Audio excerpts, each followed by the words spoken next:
Driving along the forest alley of Salades, decorated with centuries-old oaks and flowering bushes, people whiled away the time talking about the Kingdom of Grandil. They say that they managed to summon heroes from another world who have special powers to fight the Dark Lord. That's right, the summoning took place about a month ago. Since then, the entire city has been talking about nothing but this event, and everyone has their own guesses and assumptions about what these mysterious heroes are like. Will they be able to defeat the ancient evil? The girl sitting in the back seat of the carriage became noticeably more animated. Were these not the heroes so often written about in ancient legends? Her eyes sparkled with excitement as she listened to the conversations of the travelers. And she was not mistaken. According to beliefs, among them there are those who possess two unique abilities at once. Who knows, maybe they all stand out with incredible skills. There is much mentioned about them in ancient manuscripts. There is no doubt, under such conditions, they will defeat the Dark Lord in the blink of an eye. And when the war begins, they mere mortal traders will get a piece of the profit. The merchants in the carts were already rubbing their hands in anticipation of profitable deals. Real heroes? Tina, that was the girl's name, listened to the storytellers with fascination. She imagined mighty warriors capable of defeating enemies with one wave of their hand and noble knights ready to give their lives for a just cause. In her fantasies, the young lady had already seen the queen, whose fiery speech about the importance of preserving humanity lights up the hearts of young men and turns them into heroes. Tina knew, with such defenders, the kingdom is safe. How she wished she could meet such a person at least once. She believed that her dream would definitely come true someday, and this belief gave her the strength to move on, even when reality seemed too ordinary and gray. Ms. Tina thought about how great it was that in this world, anyone could mentally access their own ability matrix. Once upon a time, people couldn't even dream of seeing their true potential. There are certainly some among those who want to, and there will always be those who have also come from far away and want to try out the strange function among the first, confidently hoping to see something special about themselves there. Their eyes glow with anticipation at this thought. How many young souls have been shattered on the rocks of reality, and how many hopes have crumbled to dust when the mirror of truth showed them its face? Their expectations are not always justified. Only those who are worthy of it are destined to become a real hero. Dreams. Until recently, Akinosai Kinata was a completely ordinary high school student. He didn't stand out for any special talents or striking appearance, just another teenager lost in the crowd. Every morning, like everyone else, he washed himself, had breakfast, and prepared himself for a new school day. On his way to school, he also greeted his neighbors like a well-mannered guy. It's been a month since they, high school students, were summoned to the world where the Kingdom of Grandil is located. The first few days seemed like a nightmare, but now they've gotten used to these majestic castles and green hills. Since the summoning, nothing significant has happened here, in the sense that the Dark Lord is still alive and kicking. This fact has been haunting the kingdom's inhabitants. As for the summoned themselves, Tamakisaki called out to Kinata. She asked him if he could increase the number of onigiri flavors since they were all the same. He gave her a displeased look. She used to be the class representative. She looks quite modest. You wouldn't think that she has the skill assassin. In battle, she transforms and becomes a lightning-fast, silent shadow sliding between enemies. Suddenly, he was surrounded by girls. They complained to him there aren't even any manga or magazines here. In that world, they calmly took a new batch of reading material every week. He was taken aback and asked them to moderate their ardor. He calmly stated that his shop only sells bottles of tea and onigiri, and he doesn't even know how to develop the market and his skill. Be patient, to which one of the girls called him mean. To tell the truth, he was tired of hearing everyone constantly ridicule his skill. His shop had electricity, air conditioning, and lighting, and the toilet even had toilet paper and a flush. In addition, there was a working computer here from which you can place orders. Knowing all this gave the guy confidence. For modern people like them, this skill is really valuable, even though the choice of goods is limited. Sometimes locals drop by the shop and exchange their goods for products from this world. They are always amazed by the local wisdom, and Akinos Kinata is happy to offer them something else. Sometimes they even bring him exotic fruits, so there are no problems with survival. Now, when he was chewing an apple, someone knocked on their door again. The shop owner had already gotten used to the sound of the bell on the door, signaling someone's arrival. The commoners of the third group, at least that's what they call them, are often visited by a certain Kijima Shinji, tailor, and Kawasaki Ryo, telephone, and they seem quite pleased with the local amenities, speaking of the bathroom. This time when they looked in, they noticed Tamaki lying on a futon in the middle of the store. When they asked, "What's going on?" she replied that she was just comfortable and convenient. No one could understand how someone could choose such a strange place to rest. The shop owner sent Kawasaki away, no need to show off. Ryo began to hastily apologize and tried to justify his behavior in every possible way, blushing like a tomato. Watching all this, Kinata thought, how noisy they are after all. His nature required calm and concentration, but it is unlikely that at this moment he was judging anyone. It is important to find a balance in everything. To be in class and suddenly, to find yourself in an unfamiliar place. Well, as they say, welcome heroes. Krusai's the ruler of the eastern kingdom of Grandel. That day, Akinase learned to understand the new world. He understood that the new kingdom opened up unprecedented opportunities for him, but at the same time, it required complete dedication. In this world, there is someone called the Dark Lord. As he understood, it is something like a demon king or something like that. He created monsters that caused a lot of evil to the world. Of the 7 states on the continent, 2 have already been destroyed by the creations of the Dark Lord. To overcome the crisis, Grandel performed the ritual of summoning heroes from another world described in ancient writings. Secret knowledge, stored for centuries in the dusty volumes of the Royal Library, finally found its use. The result is known. All 31 people from their class were here, united by a serious matter. Some were huddled fearfully close to their friends, some were looking at their unfamiliar surroundings with curiosity, and some were already trying to comprehend what was happening. To be fair, the people of this world were also puzzled. Usually only 3 or 4 heroes are summoned. This time, there were many more. Kuramachi Yudo, a local elite with good grades and a pretty face, decided to break the general silence. He needed to find out something from the ruler. Kinata considered him an extremely unpleasant character. He reminded her that they were just school children. He asked if she would grant the wish of any of the students if they wanted to return to the old world without fighting the Dark Lord. The queen replied that they could not afford such a thing. Tamaki Saki asked why. She looked confused and even a little scared. There was something dark and dangerous behind the queen's decision, and it made the village chief's voice tremble. In response to this question, the ruler said that they lacked the magical power to reopen the portal, but it could be obtained by defeating the Dark Lord, and perhaps then they could return them back using the necessary spell. Kinata realized that to return home, they had to defeat this lord. He was not just a strong opponent, he was a wall blocking the path to family and normal life, but there was nowhere to retreat. Kuramachi didn't let up and asked for a second question. His persistence bordered on importunity, and he didn't hesitate to glare at even the queen herself. However, he was always so nasty. He reminded them that they were, in fact, completely ordinary people. How could they possibly defeat the Dark Lord, before whom even the toughest warriors of this world were powerless? The queen had said that they could not worry about that. It turns out that they have been given special powers that the inhabitants of the previous world cannot possess. The writings contained lines about heroes who possess unique abilities that the Dark Lord is vulnerable to. She also said that they would see their skills if they just thought about checking their status.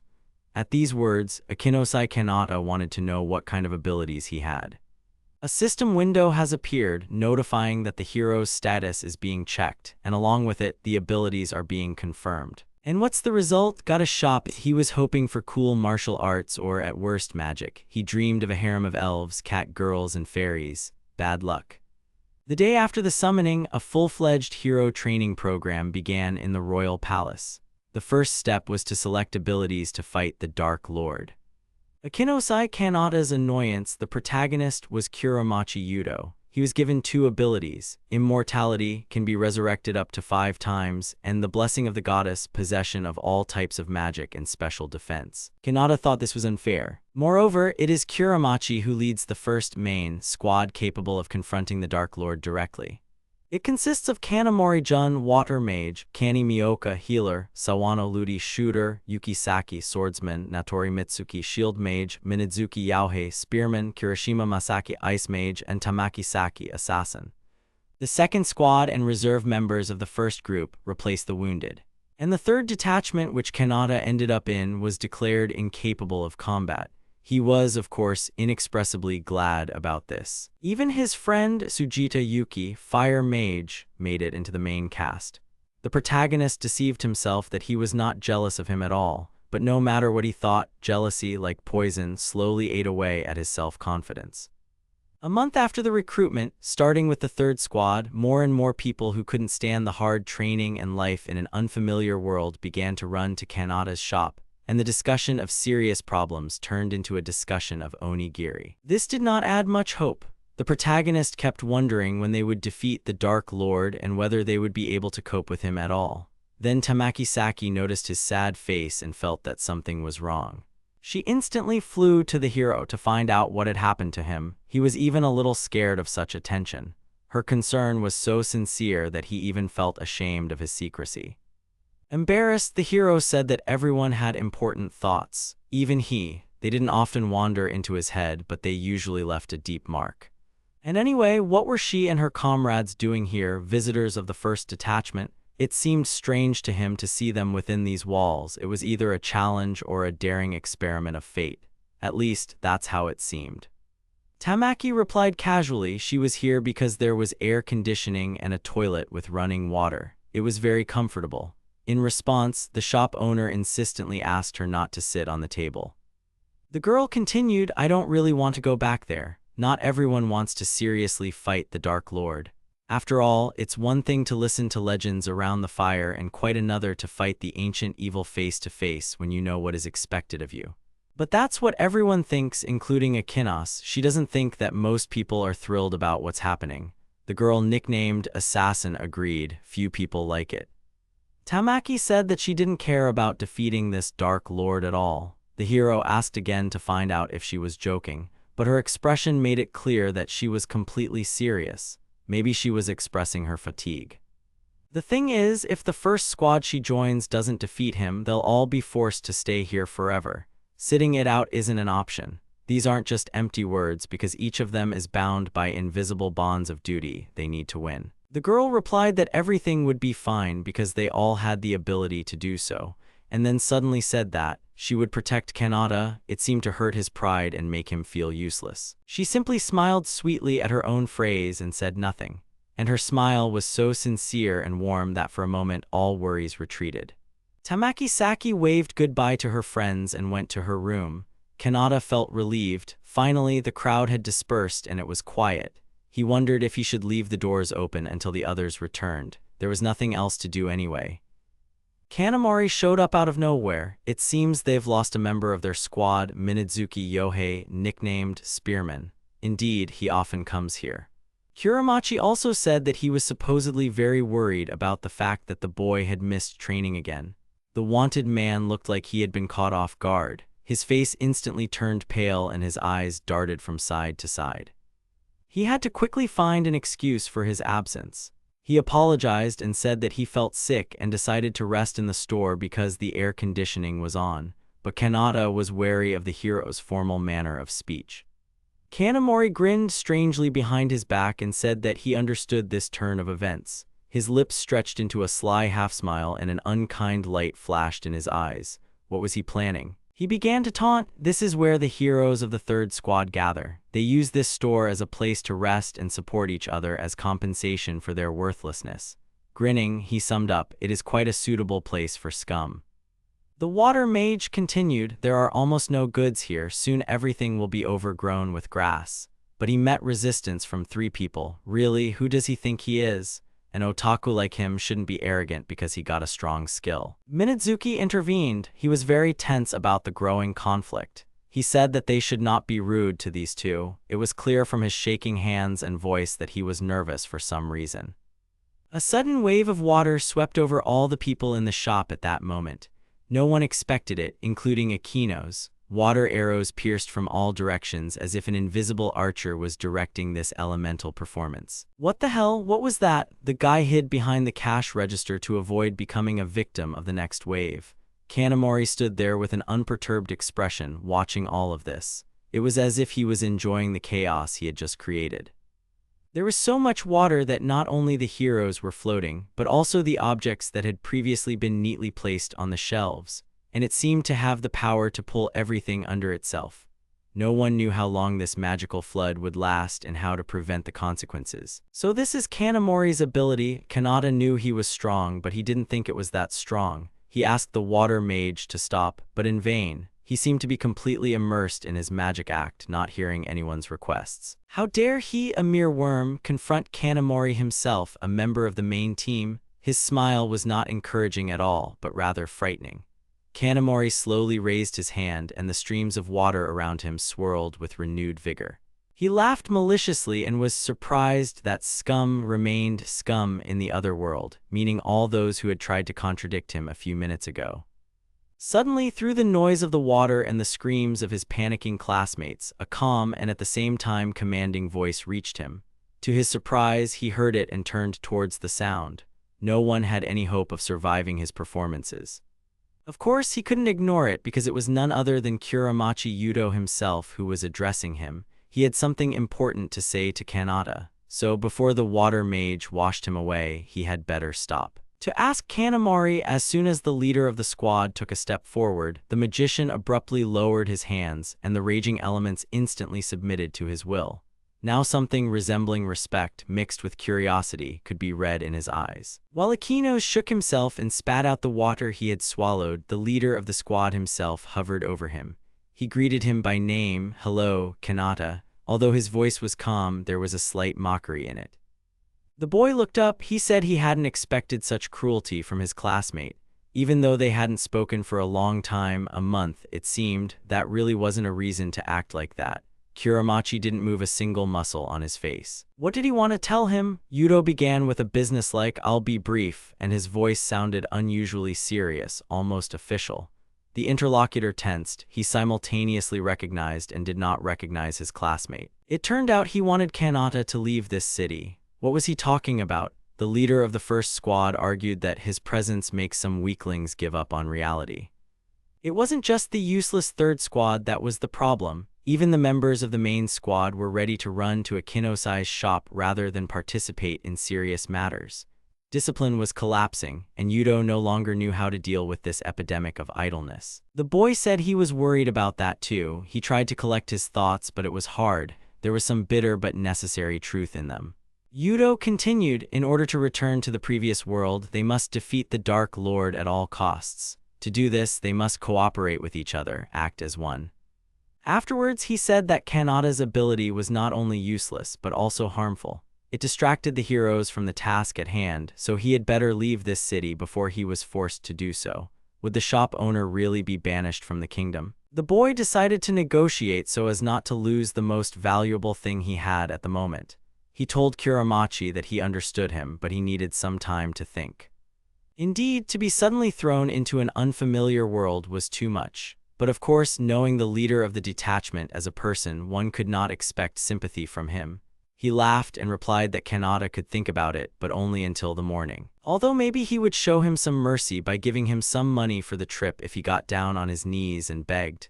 Kanamori smirked again behind the local authority. The boy replied that everything was fine. Yudo continued to praise his squad, which consisted of only the most select heroes. Victory over the Dark Lord was inevitable. The loser, as he called Kanata, could relax. Inevitable. The shop owner was haunted by this word. Kuramachi said that he was looking beyond the foreseeable future and thinking about what would happen after he won and returned home. Namely, how he would save the modern world with his own hands. Akinos looked at him as if he was crazy. Looking into Kanata's eyes, he voiced his crazy plans. In today's society, there is no freedom of thought. Now that he has such incredible abilities and power, he will return like a god and make people follow him. And then the guy realized, it looks like this guy has completely gone off the rails. His eyes were burning with a mad fire and an unnatural grin appeared on his face. He became even more unpredictable than he was in the previous world. Or maybe this was his true form. Either way, he just needed Kanata to leave this city. Kuramachi was glad to hear that he had understood him correctly. His thin lips stretched into a satisfied smile. Before leaving, he looked after him with a haughty look and told him to pray for their victory over the Dark Lord. His voice sounded so arrogant, as if he already held victory in his hands, although the battle had not even begun yet. Sometime later, Akinosai Kinata stood outside his convenience store, happy that he had won it all. After all he had to do was close it and open it again and everything would be in order. Tamaki didn't understand what he was talking about. She heard that Minazuki and the rest of her squad were in big trouble, and when she came running, she saw that the store was in ruins. She asked if Kuramachi really wanted Kanata to leave the Grandel Kingdom. "This is low and it should never be tolerated." The girl swore that she would tell him everything to his face. She looked as if she was really worried about what was happening. The guy was taken aback. Of course, he was pleased to hear this, but wasn't she one of the chosen ones? After all, she was part of the first squad, which included Kanamari and Kuramachi. Wouldn't that put her in an awkward position? The last thing he wanted was for those in the first squad to be drawn into this matter, and Tamaki Saki was one of them. She replied that in the current group of chosen ones, everyone had different levels of involvement, and she had already told him so. He should pay more attention to her words, but otherwise everything was fine. Kanata did not even believe it at first. The one who works hardest in the hero training program is Kuramachi. Other than him, there is the water mage Kanamari and the ice mage Kirishima, as well as the shield mage Mitsuki and Saki, the swordsman. The rest, including the assassin girl, mostly sit back in the palace. Lately, many have even started skipping training due to their lack of interest. It turns out that only 5 take an active position. Of course, it wasn't like that from the very beginning. At first, they all diligently attended lectures. But when the practical lessons on hunting monsters began, everyone began to treat it differently. They had a mock battle with the orcs the other day, and Kirishima, the ice mage, had riddled them with ice arrows, leaving everyone in complete terror. Kanata said that after what happened to Kanamori earlier, he wasn't surprised at all. The girl replied that Kanamori was even worse. He could sadistically enjoy prolonging the killing of any opponent, choosing the most painful methods. No wonder she couldn't stand him. Then the guy asked her what she thought about that psychopath. Tamaki immediately guessed that he was talking about Kuramachi. She knew a lot more about him than she wanted to, but she decided to tell him because this conversation could save him from a lot of trouble. On the surface, he is an ordinary, diligent, excellent student. He always completes his assignments flawlessly and never skips training. That is why he has a good reputation in the palace. His external perfection impresses everyone, but behind the mask of perfection, something else is hidden. But the girl admitted that she personally had always had disagreements with him, and lately everyone was kind of afraid of him. The hero asked her again, as if offering her to tell him in more detail what exactly was going on. The former class chief began her story by saying that after training, they all returned safely to their homes, nothing out of the ordinary, while Kuramachi headed straight to Crusader's quarters. Kanata thought he was imagining things. So Yudo spends every night alone with the beautiful Crusaders. The hero calls him a lecherous idiot. To ease the tension, he says that Tamaki's priorities and grievances are quite unusual, which seems to catch her off guard. It turns out that Kuramachi has become the queen's lover and is actually considered the future ruler of this country. So even Minazuki decided not to contradict him. Kanata concluded that he was clearly afraid of him, recalling recent events. On the other hand, if they were mistaken, they could be accused of plotting against the favorite of the entire royal court and severely punished. The girl wearily noted that it had become very difficult to talk to the arrogant authority of the first squad. Kanata was thinking, after defeating the Lord Kuramachi, he was clearly planning something bad. Tamaki Saki decided to relax a little and was already laying a blanket on the floor of the store. Time passed, only a few hours remained until dawn. It seemed that now that this psychopath had seized power, he and Kanata would become blood enemies forever. Because of all the worries of this day, the hero could not even sleep. He sighed heavily. Akinosai hoped that at least Tamaki would be able to bring the leader of the first division to his senses, but perhaps it really was better not to block his path. While he was thinking about this, the assassin girl had already seen her 10th dream. Suddenly, out of nowhere, fiery arrows hit the shop windows with a deafening roar. Blinding flashes illuminated the room, seriously frightening the hero. The young man rushed to wake up his friend. At first, she didn't quite understand what had happened. Kanata took her hand and pulled her deeper into the building, squeezing her hand tightly. The girl, half asleep, tried to understand what had happened. Her mind seemed frozen in a fog. He told her that they needed to check the surveillance cameras. They had probably recorded whoever had tried to disturb their peace. Suddenly they saw the queen on horseback, surrounded by armed guards. "This is Crusaders." Tamaki hid behind her classmate. She was clearly not prepared for this. Kinata also didn't think that the head of Grandil herself would come to deal with him. The hero realized that she had definitely come to drive him out of here on Kuramachi's orders. Tamaki didn't believe it. Why would they complicate the situation so much? Who knows, maybe it was done to intimidate. Maybe they hoped that they would retreat. They heard the ringing voice from afar. It echoed through the corridors, making the air tremble. The sound grew clearer. The Queen of Grandil Crucis had come to make her presence known. It turns out that they have declared the shop owner a heretic by the church's decision, allegedly siding with the Dark Lord. Kinata heard everything correctly. From that moment on, he is banished from their kingdom forever. And that's not all. Kinata learned that he had committed countless horrible crimes over the past month. But what kind of nonsense was this? When did Akinos, who spent most of his time in the store, become such a horrible criminal? Tamaki stood up for him. She said that he would never do something like that. It was an outright lie, crossing all boundaries. But unfortunately for them, it looked not like loyalty to a friend, but like a denial of reality. The hero, who had received dozens of baseless accusations against him, bowed his head over his desk. It was obvious that Kuramachi had simply told them nonsense in an attempt to tarnish his reputation. How could a person stoop to such a level? The queen continued her accusatory speech without giving him even a chance to think it over. She ordered him to submit immediately and leave the country, otherwise he would be burned along with his shop. Kinata thought if he can't avoid this horror, he should at least get Tamaki out of here. He pointed his finger at the back door and told her to run before it was too late. The assassin girl was taken aback. She said that she could not leave him here alone under any circumstances. They should run away together, to which the criminal replied that they were hunting him and that if she stayed, she would not escape the same fate. The shop owner said he would simply give up. Fortunately, he had a choice. The words hung in the air like a heavy weight. He looked around his shop, perhaps for the last time. The girl again quietly said that she did not want this. Her voice trembled like thin crystal, ready to break at the slightest touch. Fear and indecision were visible in her eyes. Lowering her head and blushing a little, she reminded him of her promise. No matter what happened, she would always protect him. She even seemed to tear up a little. Was the class chief always this emotional? Kinata looked surprised. Akinase lightly ruffled her soft hair and told her not to worry about anything. His warm fingers slid gently through the silky locks as if trying to convey a piece of his calmness to her.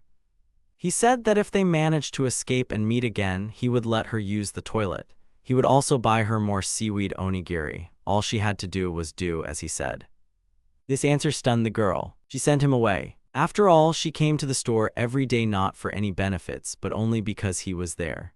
The hero did not pay attention to what the assassin girl was trying to express with these words, and threw her out the door for her own safety. Kinata threw some stupid words at her, saying that he would pray for their squad to defeat the Dark Lord and asked her to take care of herself until the end. With tears in her eyes, Tamaki admitted she had met a rare idiot. She forbade him to die and strictly ordered him to remember her promise. Kinata waved his hand at her. Her words stuck in his mind. For a while, he just stood there and looked in the direction Tamaki had run. Hearing strange sounds behind him, the guy turned around. Akinase told the guards that he was surrendering and would not even resist. With his whole appearance, he demonstrated to them that he was unarmed. They surrounded the boy, their swords practically at his throat. They were sharpened to razor sharpness, but Kinata maintained an outward calm despite the storm of emotions raging inside him. The queen supported his decision to surrender. It was a good choice for a criminal. Standing with his hands raised, the hero noticed how firmly she was sure that he was really guilty. Looking down on him, Crucis said that they would most likely never see each other again. That's probably why she called him useless without any hesitation. The guards threw him out and he went, not knowing where. The heavy door slammed behind him. The boy walked, lost in his dark thoughts, and pondered what had happened. It was unfair. Why, of all people, did he turn out to be useless? What had he done wrong? Meanwhile, the twilight was gathering over his head. Where to go was still unclear. The uncertainty irritated the hero. Walked deeper into the Salades forest, he noticed that it was pitch black. The dense canopy of ancient trees formed an impenetrable vault above his head. Fallen leaves and small branches crunched under his feet, creating an unsettling accompaniment to his steps. Besides, it was so dark here that even the fields around his grandmother's house didn't seem so gloomy. He looked around fearfully, feeling an unpleasant chill run down his spine. Kinata even felt like the darkness was alive. The hero would like to return to the city right now, but if he is caught, he will be burned alive because now he is exiled. If this continues, Kinata will become a dead hero from their class. At night in the forest, even the slightest rustle of trees is frightening. Akinase kept looking around, listening to every sound. His heart pounded wildly whenever a branch snapped in the distance or an owl hooted, but then he remembered something. If he had the shop skill, didn't that mean he could recreate it anywhere just by thinking about it? He decided to test it by ordering the shop to appear right here and now, and his instincts were right. While scanning the cameras around the store, Kinata noticed ferocious wild animals stalking him. Each camera was recording the approaching threat. Their movements seemed coordinated. They seemed ready to attack. Oh shit, they're surrounding him. The guy realized that they were clearly attracted by the light. He needed to turn it off in the entire store as soon as possible. But looking around, he didn't immediately realize where the switch was. His breathing became intermittent, and his heart was beating against his ribs with furious force. Sweat trickled down his forehead, blurring his vision as Kinata continued his frantic search. Was he gone? Akinos realized with horror that he was the owner of a convenience store, which meant he had never had to turn off the lights here before. Was there really no switch anywhere? Maybe it responded to clapping. Kinata realized that it was worth at least barricading the entrances. It would be better than nothing. He began to carry out and place boxes near the door to protect himself as much as possible. How did this happen? Suddenly he heard some rustling. Turning towards the source of the sound, he saw two bloodthirsty predators. They had already penetrated the building. Their yellow eyes glowed like two blazing fires, and their bared mouths were drooling, highlighting their sinister fangs. All he could do was wait in silence. These creatures looked different from the usual feral dogs and wolves. They seemed to be some kind of monsters. Kinata thought he would definitely be finished if they decided to attack him. He had already, in general, resigned himself to the fact that they would gobble up all the food products lying on the shelves. Kinata only wanted them not to get to him, but then he accidentally dropped some object which, of course, attracted their attention. The guy thought, this is the end. The wolf-like creatures became suspiciously alert and began to look for the hero of the occasion. Their nostrils trembled, catching the slightest smells, and their ears were alert, like locators. Instincts told them prey was nearby. The search did not take much time, and now the young man was already watching this strange and terrible animal rushing towards him and another one running after it. Time, as luck would have it, slowed down, and every moment began to last like an eternity. But luckily the door was locked and he had a little time to quickly figure out what to do next. Kinata didn't waste a second. His brain worked at incredible speed, going through all possible options for salvation. The lack of this time, of course, made him very nervous. The first thing he saw was a fire extinguisher kept in case of fire. It didn't matter to him what he attacked with, so he was glad of this find. He pulled the pin on the fire extinguisher and aimed the hose at the unwanted guests. Hey, you wolves, how do you like that? A stream of foam shot out of the nozzle, hitting the nearest predator in the face. The animals bared their teeth but did not dare to come closer. They clearly had not expected such a maneuver. Kinata regained his confidence. He needed to continue in the same spirit, and then they would scatter in all directions. Suddenly, what is this? They are making their way through the foam. That's all we need. The fire extinguisher worked for only a couple of seconds and died. The guy was talking to it as if it were alive. Really, what kind of joke is this? After all, a little more and he would die here. Realizing that the extinguisher wouldn't work again just by asking, Kinata let out a nervous laugh. His shoulders shook, his fingers still clutching the empty canister. The laugh echoed off the walls, sounding unnatural in the silence. Despair washed over him. It seemed he would really be the first to die here. He would become an excellent prey for the very first monsters he ever encountered. Kinata thought how useless he was. He exhaled and leaned against the door where hungry wolves, or something like them, were already scratching. The fire extinguisher was lying nearby. The boxes he had originally hoped would save him were scattered everywhere. Mom, Dad, Cat Mimi, they are probably worried and thinking about him now. Their images popped up in his memory one after another. These memories gave him strength, but at the same time they tore his soul apart. He wondered if Tamaki had escaped. He instantly recreated her image in his mind. She was as smiling and hopeful as ever. Was she unharmed? He owed it to his family to survive, but also to her. If she suddenly found out that he had died here, would she cry? At their last meeting, her eyes showed concern and maybe even tenderness. Could he be wrong? These thoughts clouded his mind. They weren't particularly close, but why was the hero thinking about her in his possibly last moments? Maybe he felt something more than friendship or sympathy for her, or maybe it was just a defensive reaction. Everything seems to have calmed down. The guy looked at the cameras and peered behind the door to check. The silence at that moment seemed unnatural to him, almost ominous. After everything that had happened, suddenly no sound, no rustle. Behind the door he saw his shop, ravaged with broken glass and food products scattered here and there. Every corner bore traces of an alien invasion. Gone. It seemed he had survived, shielding his face from the sunlight. Kinata assumed that monsters were afraid of the rays of dawn. Every muscle in his body ached from tension and fatigue. But he was alive, and that was all that mattered. A system window appeared, informing the hero that his store level had increased. He didn't expect that. What just happened? It wasn't just voices in his head, was it? After such a long day, Kinata no longer knew what was true and what wasn't. The endless stream of events had almost driven him crazy. Kinata remembered that he could check his status at any time just by thinking about it, and decided to take advantage of this opportunity right now. Looking at his stats, he realized that his level had increased because he had been able to protect the store. That's it. Besides that, he noticed some other changes. So much had been added, and he was so eager to check it all out. But that would all happen later. Kinata fell exhausted, his face buried in the marble floor tiles of his shop.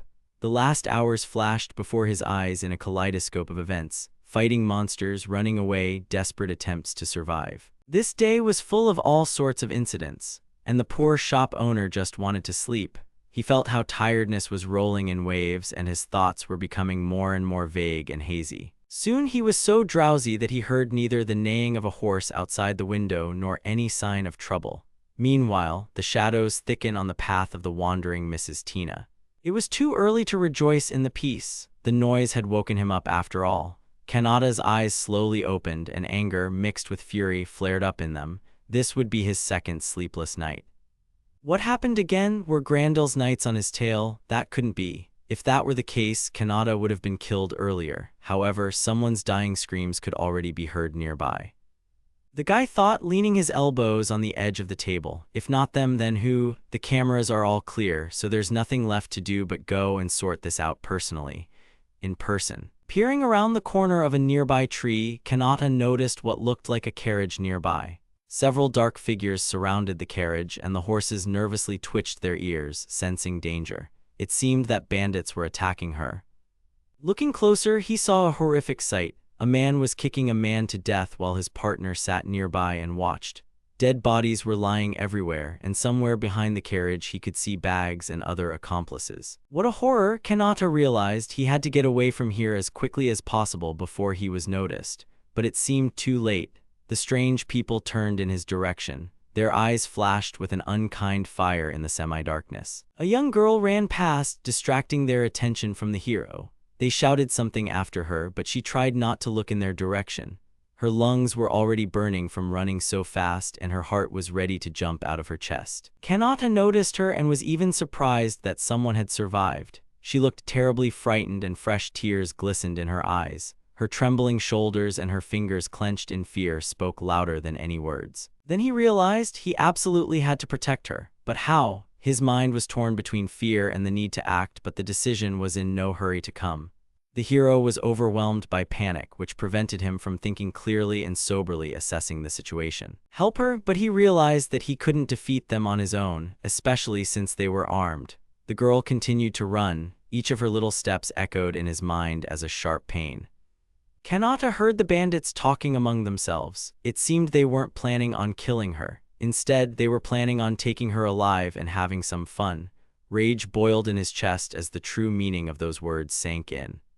Morality replaced fear. The young man clenched his fists. He couldn't just leave her in trouble. After all, he was from another world. He had a special responsibility on his shoulders to protect those who needed it, even if he was banished from the kingdom.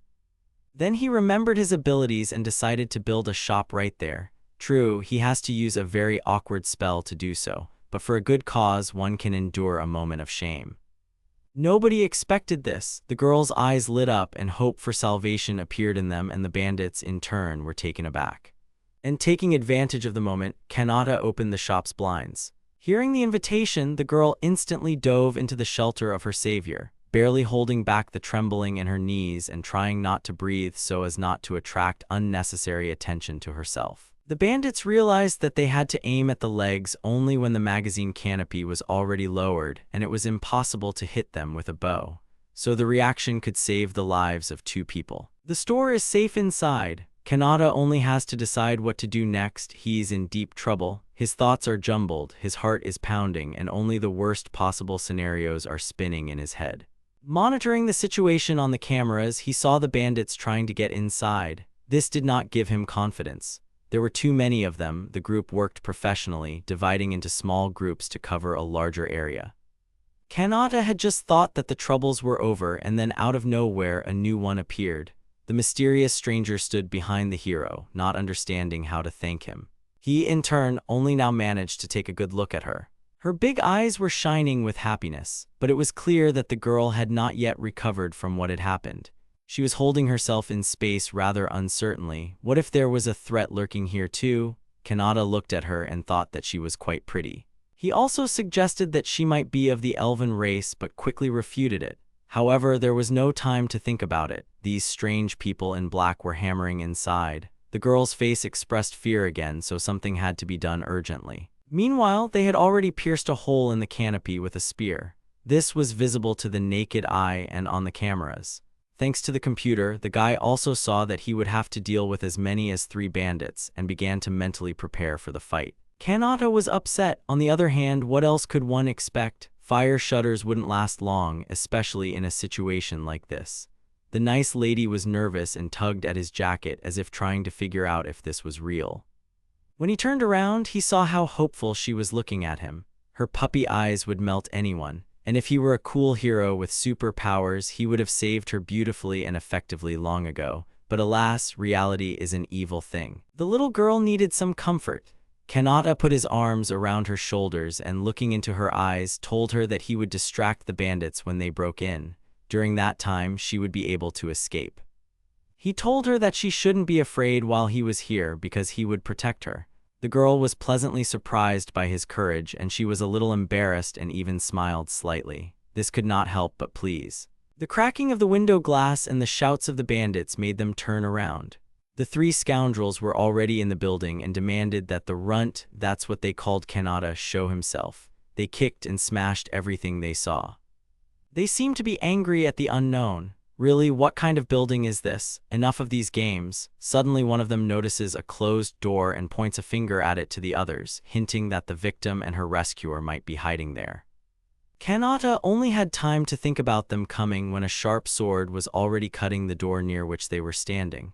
The guy ducked down so that if they noticed him, at least not right away, he needed to figure out quickly what he could do. Then he remembered how he had managed to drive away the ferocious monsters yesterday. The fire extinguisher. Kinata prepared to use this wonderful tool again. Fortunately, it was at hand. While the criminals were stunned, the girl would be able to escape. He had already told her his brilliant plan when he suddenly noticed something was wrong. The camera on the computer was signaling that there was another bandit wandering around outside the store. Seriously, this ruins everything. What should the hero do now? He could attack him and let her escape, but then he wouldn't be able to detain those inside. The lack of versatility in his original plan didn't suit him. They had to think as quickly as possible. An axe was seeping through the door, and the bandits themselves were tearing their throats out, threatening to kill both of them. The girl huddled in a corner, barely holding back her tears. Suddenly it dawned on him, the fire alarm. It could be the key to saving the girl. The attackers were unlikely to expect such a move, while for the guy it seemed like the only real chance to break free. The people of Grandel were also initially very frightened by the sound, as it was a relatively new technology for this world. The old-timers shook their heads, whispering of witchcraft, while the youngsters peered out of their windows curiously, searching for the source of the sound. The guy grabbed a box of matches and, striking one of them, brought it right up to the device on the ceiling, confident that the bandits would also not be prepared for such a surprise. And Kinata was right, they were really extremely stunned and frightened by this. When the water started pouring, they did not immediately realize what was happening and where to go. The bandits rushed about like cornered animals, not understanding how to get out of this element. The bandits thought it was magic and fell to the floor, either from surprise or because the tiles had become too slippery. Their eyes widened as they saw their weapons fly out of their hands and hang in the air, as if obeying an unknown force. Besides, this sound will not only distract the bandits from their original goal, but also give Kinata, who was hiding under the table with the pretty stranger, a chance to get out of here. Perhaps someone will hear it and come running to help. Suddenly the boy and girl heard a wild roar. Could it be that a black wolf had gotten in here? I really wouldn't want to take even more risks now and scare this nice lady even more. Kinata looked wary. Were these really the same monsters from last night? It was time to turn off the fire alarm. The rushing water died down in an instant, and it became a little calmer and a little calmer. There was enough noise here as it was. Let's thank the device for doing its job. The bandits' cries of retreat and abandonment of the wounded were heard. At the sight of the monsters, they began to fuss noticeably. No one wants to be eaten.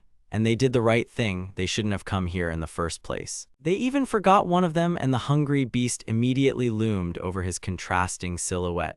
Kinata and the stranger simply hoped that this whole horror would soon end. She pressed herself against him, covering her ears. The shop owner stroked her head, trying to calm her down. He was sad to hear her sobs. After a while, everything became quiet. Kinata raised his head to check the situation. The girl did not dare to do so. After he was sure she was no longer in danger, he told her that the bandits and the wolves with them were gone and everything was fine now. Her eyes were still hidden under a canopy of thick black eyelashes. Now that everything was quiet and calm again, he had a chance to look at her even better. The perfect oval of her face, the beautifully arranged strands of her hair, and the modest yet expensive outfit. She clung to it as if it guaranteed her salvation. Akinase was confused and realized how strongly certain circumstances could activate some senses and completely dampen others. He was so focused on the problem that he didn't even realize that he had been holding such a sweet girl in his arms the whole time.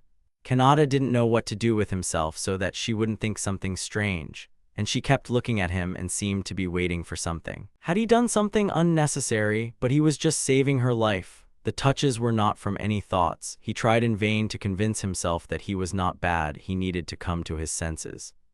Kinata was surprised. The girl suddenly said something for the first time that evening. She screamed that she was very scared. Fortunately, there was no one in this building who could react negatively to a loud voice. Her emotionality in this situation was quite justified. The shop owner himself almost burst into tears. She again clung to his chest and began to cry bitterly, and he had no choice but to continue stroking her light hair. The hero remembered, before the monsters returned, he urgently needed to restore the store.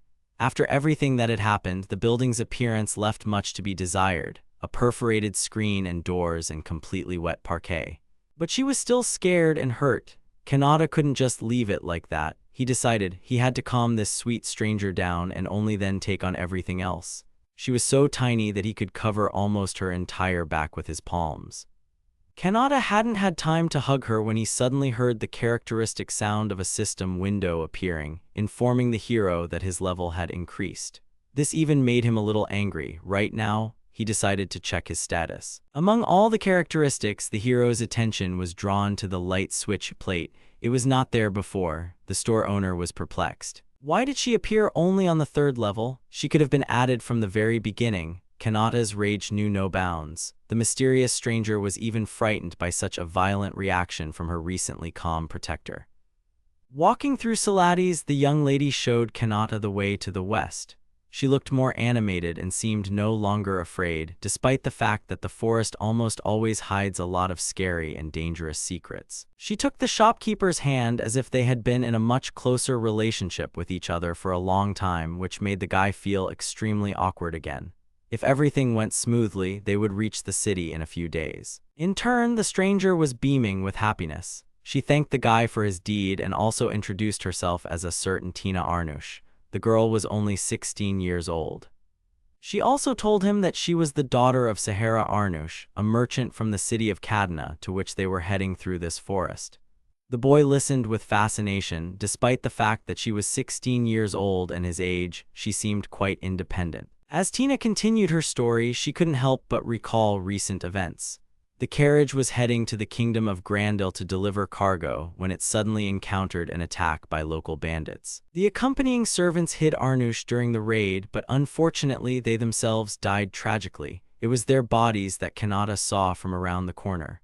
All this, of course, undermined the psyche of the young lady, and it was obvious that she did not like even thinking about it. She asked to bury them and thanked Kinata again for everything. He, for his part, replied that he could not leave everything just like that. His upbringing and moral principles would not allow him to remain indifferent. Tina wanted to ask an immodest question and apologized for it in advance because she was very well behaved. Her basic respect for others was visible in every remark she made. She thanked her interlocutor for something or apologized to him every now and then. She decided to find out the status of her savior. Was he by any chance some famous magician? The guy was taken aback. He was a completely ordinary person, you could even tell by his clothes. He couldn't even imagine that someone could confuse him with a magician. Kinata also gave his name and said that he technically had the title of shop hero from another world. He wanted to say that it wasn't quite what he expected, but then Tina asked him if he really hadn't always lived here. She was very surprised. Could he really be a legendary hero from another world? The girl's eyes widened and the hero thought that her jaw would drop from delight. Kinata couldn't even imagine that this was something special. Tina began to tell about what she had heard. In the kingdom of Grandil, everyone knows about the existence of heroes from other worlds. There are many books and legends about them which tell how exactly they defeated evil and saved the world. The young lady herself has read a lot about this. The guy thought that they were given a status here similar to that of King Arthur, Perseus, or Yamato Takeru from Japan. If so, it was a great honor to be on the same list with all these people. On the other hand, if Tina found out that Kinata wasn't really a hero at all, but just an outcast, she would most likely be disappointed in him, and even the thought that this would most likely be the case upset him. To avoid thinking about all this, the shop owner decided to ask the girl if she knew the way back from this forest. She answered in the affirmative. The girl explained she traveled a lot along trade routes since the nearest settlement from here is her hometown. Tina also offered the hero to become his guide and looked at him as intently as before, waiting for an answer. Kinata hadn't even thought that it was possible. When he asked her, she expressed her pleasure. He realized this cutie is ready to help him in everything. In the end, he agreed to accompany him, but one thing was bothering him. Always, even while they were walking, eating, or doing gymnastics, she always held his hand. Kinata wasn't used to this and wondered if all the girls in this world were so brave. For him, an eternal loner, it was pure torture. Sometimes he couldn't hide his embarrassment, and she would turn her worried little face to him to find out if everything was okay, in case he suddenly needed her emergency help. He would reply that he was fine, mistakenly calling the girl by a pet form of her name. Fortunately, he had enough attentiveness, reaction, and self-control to quickly correct himself. At such moments, Kinata tried to change the subject. He assured Tina that they needed to get out of this forest as soon as possible before they were attacked by monsters or bandits again. The hero asked this young lady if all the monsters in this world were nocturnal creatures, to confirm whether he had correctly assumed this when he first encountered the wolf-like creatures. He also gave them as an example so that the girl would understand. Tina replied that yes, however, there are many monsters with strong magic that can move under the sun. Unlike monsters, bandits operate even during the day, so the heroes should be on guard.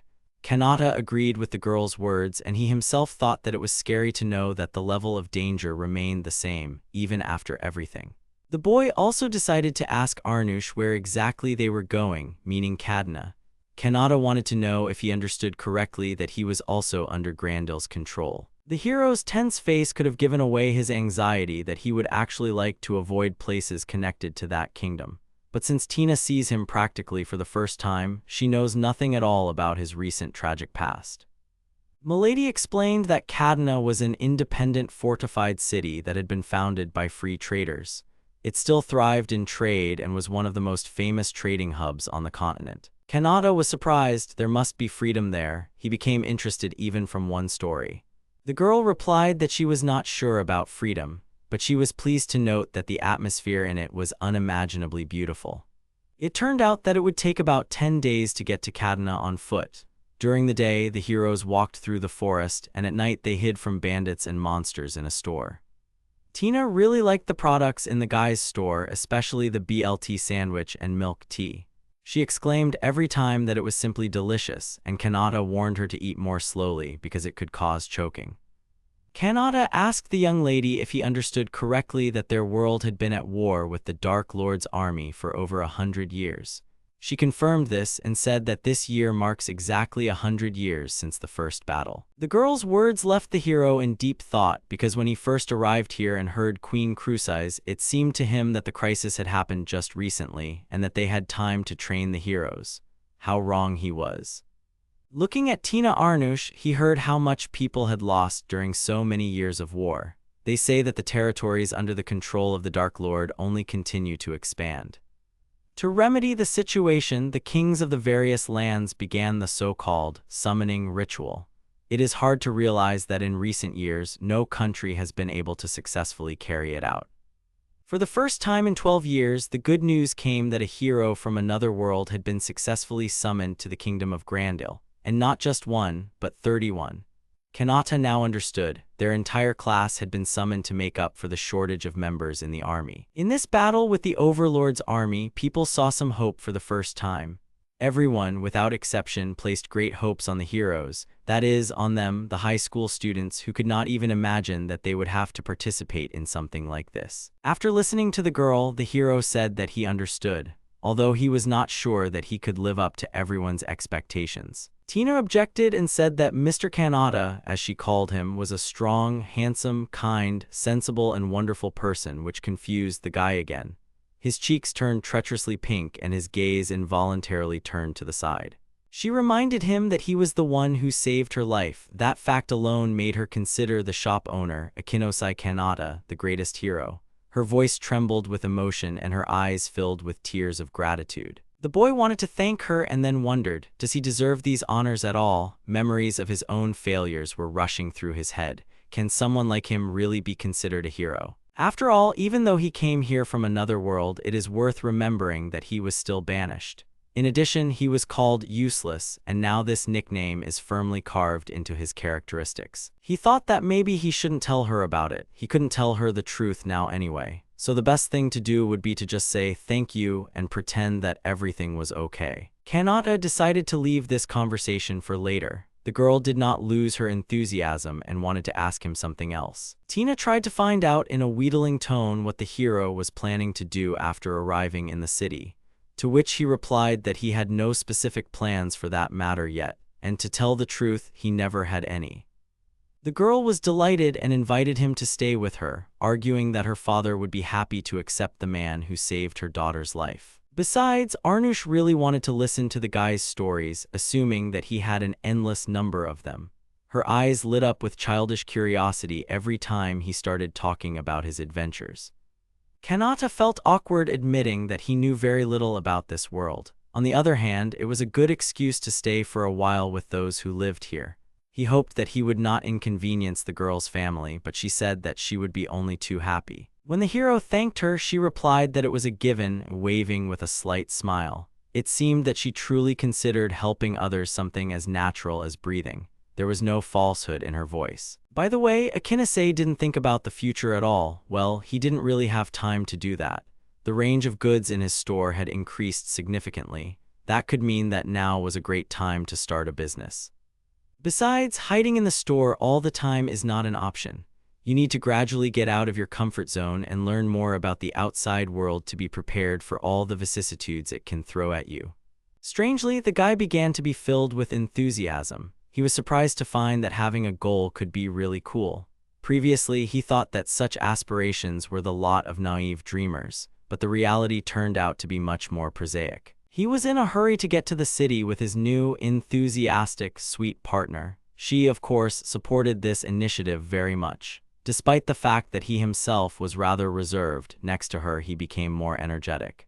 10 days later, they finally arrived in the city of Kadna. Tired but hopeful, the travelers stopped to catch their breath and look around. Despite the long journey, the travelers realized that their adventure was just beginning. The girl pointed the way to Kinata with her hand and proudly declared that this was her hometown. Like, look how beautiful it is. And indeed, it was impossible to tear your eyes away from the landscape that opened up. The city turned out to be simply enormous. Kinata saw various ancient structures against the backdrop of massive mountain cliffs. When he came here, he had no idea that it was so beautiful here. Being an otaku, he couldn't help but notice that they could even hold anime festivals here. Tina didn't quite understand him because it was so far from what people were into here. Kinata tried to express it in other words: there are a lot of people. The hero explained that in his home world, anime festivals are always crowded, just like here. She listened to his story with interest, imagining this incredible atmosphere of universal unity among fans of Japanese culture. Tina said that it was very nice and that she had heard stories from other heroes about Akihabara and Ikebukuro. She also really hoped to see them. The hero was touched by how different everything was here. His thoughts were occupied with the future. If he could return, would he be able to take this sweet girl with him? Would they be able to be happy far away from this world? She deserved a better future, and he could give it to her. After all, together they could have great adventures in this world and even defeat the Dark Lord. But what then? Could it be that he will see the transported Tina in his world? Will they be able to live happily ever after? Realizing that this was most likely impossible, the hero almost cried. Such happy endings do not happen in life. He accidentally voiced this conclusion out loud, which surprised his partner. Tina was so happy to finally be back home after everything that had happened to her. Tears came to her eyes. As if reading Kanata's thoughts, the girl took his hand again and said that they were here only because of him. She also said that she could not thank him enough in her entire life because this service was priceless. She begged the hero to let her express her gratitude in another way. Kinata didn't quite understand what she meant. The young lady asked him to take care of her further, while she would live only for him. He was amazed by her words and could not understand whether there was a single person in the world whose heart would not stand still from her angelic eyes and words. Kinata began to assure her that he had done nothing special, but the words stuck in his throat. Her delicate hands trembled slightly as she clutched the folds of her dress. Never before had he encountered such sincerity and devotion. Rather, he should thank Tina, only he needed to quickly come up with some reason to do this. Confused, the hero said that without her he would have been lost in this forest, and only God knows what would have happened to the hero next. The girl was very happy to hear that she could help her savior in some way. She repeated her request again, ignoring the hero's nervous laughter and his embarrassment. Suddenly Kinata noticed something. It was their turn. The guards looked at them attentively from under their helmets. The air suddenly froze in tense anticipation while their heavy gaze studied each of the travelers. Tina's joy knew no bounds, and the guy seemed a little stunned. Is that all? Isn't it all too easy? Maybe Tina's father had more power than Kinata thought. If the girl he saved turned out to be the daughter of a millionaire, it would all sound like a typical romance manga plot. Tina said she had a special pass. The guy also wondered about the origin of all those people who stood in line with them. Their faces were so different, but at the same time, something united them. Could they all be citizens of Kadna? He sighed again about his fate. If he were cool, he would be a classic protagonist and Tina would be the heroine. Why did he get such a useless power? The young lady asked the hero to look less closely. It was embarrassing. The girl said that this whole crowd lined up here for the right to receive the very pass that she has. You can't see anything from here, but they also have an area called Zastanai. Kinata replied that he didn't quite understand. Tina explained that these were temporary workers. Many of them came to the city to work and then returned to the wall. Most of the people in line were from there. As for that area, it is located beyond the southern wall of the city. The people living there do not have the rights of the citizens of Kadna. The hero asked if that area was then essentially a completely different city. How huge this Kadna was then, narrow streets, unfamiliar signs, endless turns, all of this made his head spin.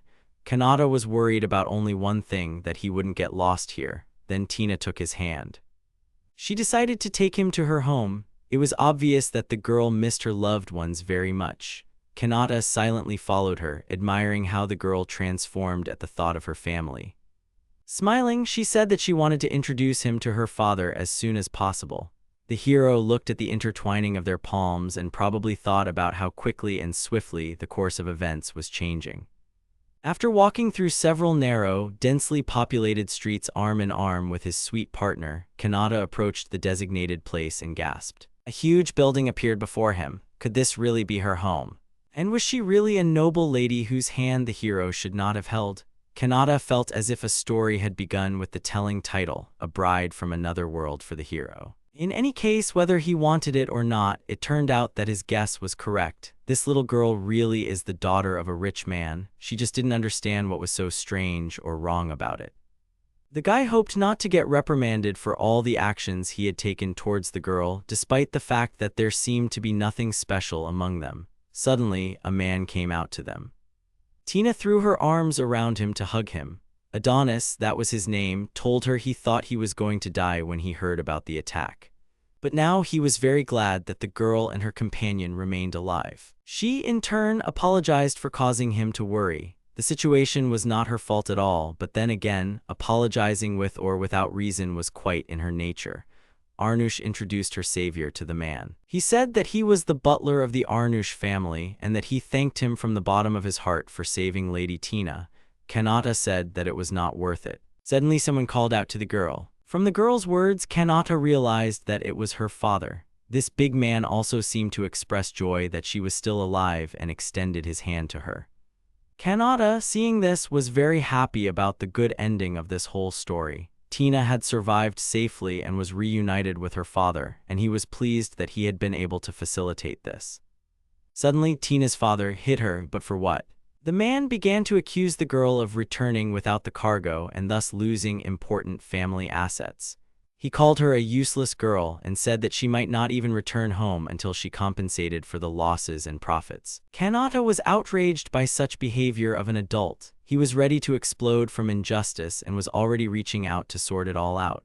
The butler pulled him back, saying that these were family matters in which it was better not to interfere. But the hero didn't listen to him. Even if he couldn't hit that fat idiot called his father, he could always say a few sweet words to him for hurting a defenseless girl, and let him just try to hurt her again. He also called Kinata a ragamuffin. Tina, sitting on the cold road, mechanically pressed her hand to her burning cheek where the blow had just landed. Her voice, usually clear, sounded broken and pitiful. She called Kinata for help, crying bitterly. The guy reminded the fat bastard that Tina was his daughter who had narrowly escaped death. How dare he call himself a father after that? Every word he said was saturated with contempt for this man, if you could call him that. The conflict was growing. The man didn't plan to give in either. He thought that this young man was taking too many liberties. Perhaps he had forgotten the rules of this city. Tina begged him on her knees to stop. This man risked his life to protect her. Who knows, maybe one day he will save not only the kingdom of Grandil, but the whole world. She also said that Mr. Kinata is not just anyone, but a hero from another world. At these words, the impudent man seemed to smirk. What kind of hero was he if, among all those called, he was the only one who was expelled and recognized as a non-entity? This confirms that he was the most useless and worthless. Kinata clenched his teeth. He wanted the truth to come out in another way, in person or something, but he certainly didn't want to fail in disgrace in front of her family. How would she treat him now after all these words? The father continued, "This is the same scoundrel who committed many terrible crimes. He, of course, could not know that all these crimes were specially invented in order to discredit Kinata. He thought that even talking to such a nonentity was already ruining the reputation of the Arnush family, and he chased him away, pointing his finger at him. Tina looked at what was happening with sadness. Here the lady herself rose up. She boldly and loudly for all to hear declared that Kinata was her hero and that he did not dare to talk to him like that. Tears glistened in her eyes. The boy listened to this and did not know what to do. No one would believe him anyway. But her father ignored her words. He grabbed her hand and told her that since she had come home alive, she should get back to her work, that she didn't have time to stand around and chat. Tina didn't want that. She cried bitterly and called Mr. Kinata for help, but all he could do in this situation was simply extend his hand to her. Her voice sounded so desperate, so helpless, that his heart ached. The hero is in the Zastenya area, but he did not expect that. Compared to other areas, this place would look like some kind of ghetto and would be more reminiscent of a slum. The man apologizes sincerely for his brother's harsh words. Kinata thinks he should be the one apologizing. After all, he has no right to interfere in the affairs of Tina's family, although he thought that sooner or later he would break up with her. Even if the guy had taken the girl away by force, it would have created more problems.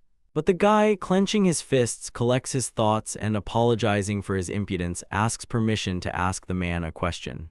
He agrees. Kinata wants to open his own business in the city and is interested in finding out where he can find a suitable location for a store. The man reports that without citizenship, it is impossible to conduct trade within the walls.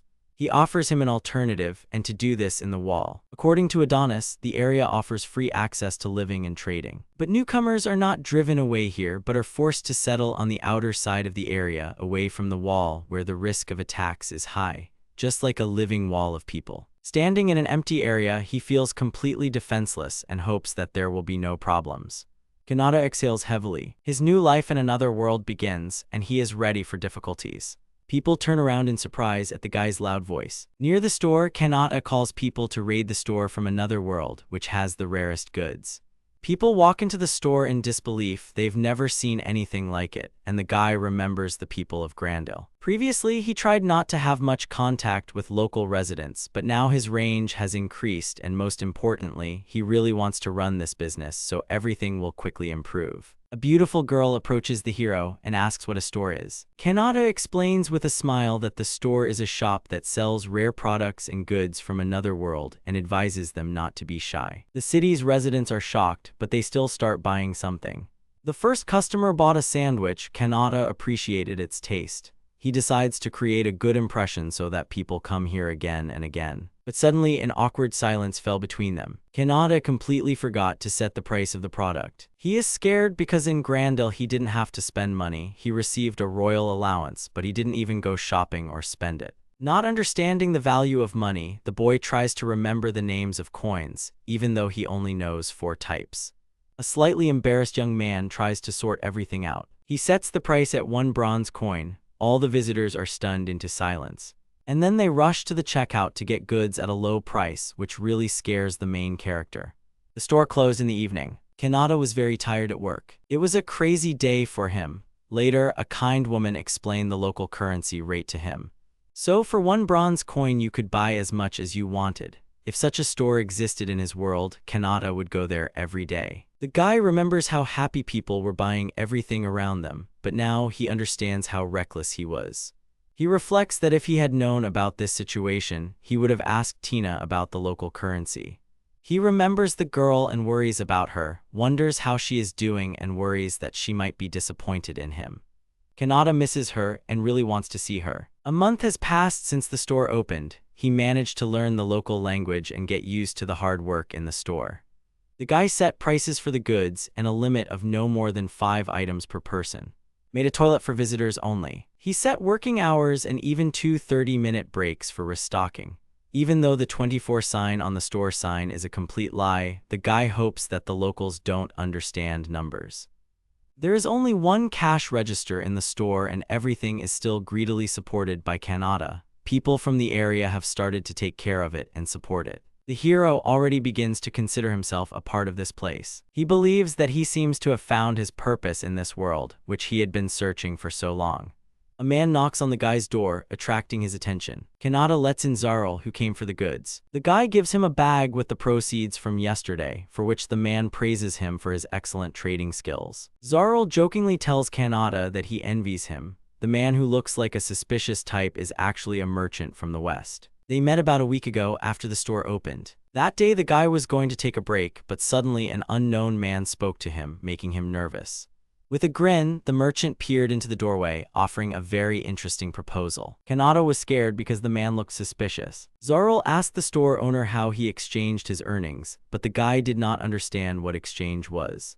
The merchant explained that all the guy's goods cost 1 bronze coin and every day he accumulates thousands, if not tens of thousands of coins. He believes that the guy is definitely facing the problem of storing them. the hero thinks about it. Zarul offers to exchange bronze for gold coins, but of course not for free.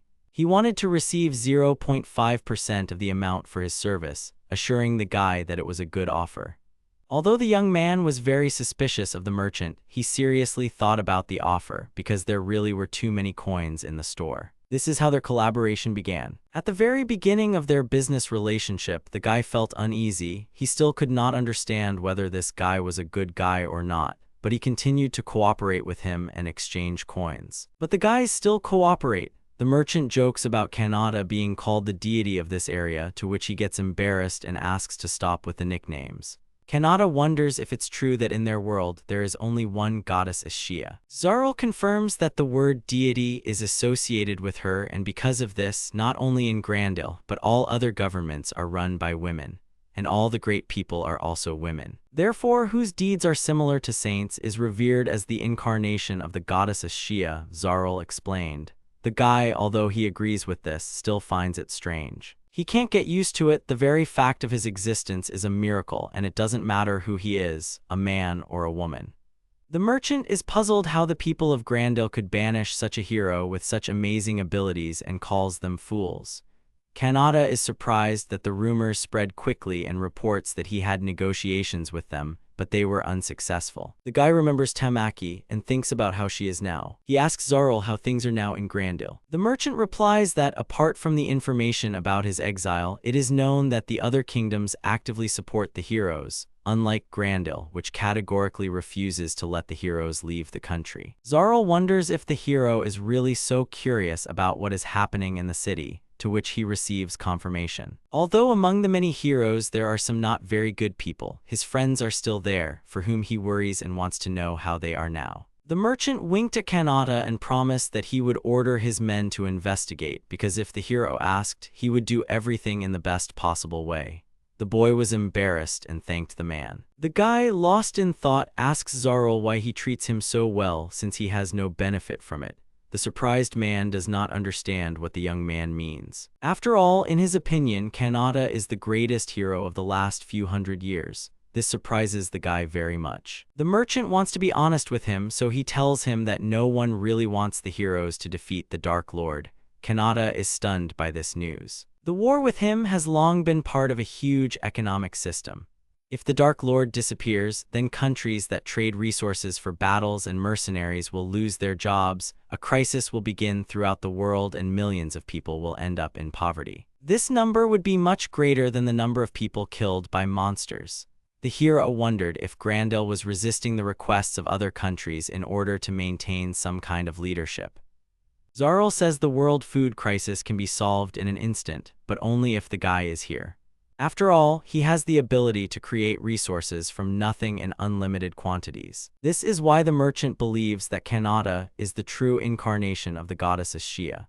The hero's face suddenly changes. He asks the merchant again why he decided that the guy can endlessly create goods and products. He does not understand how Zarul found out about this because he told only Tina about the system of his store.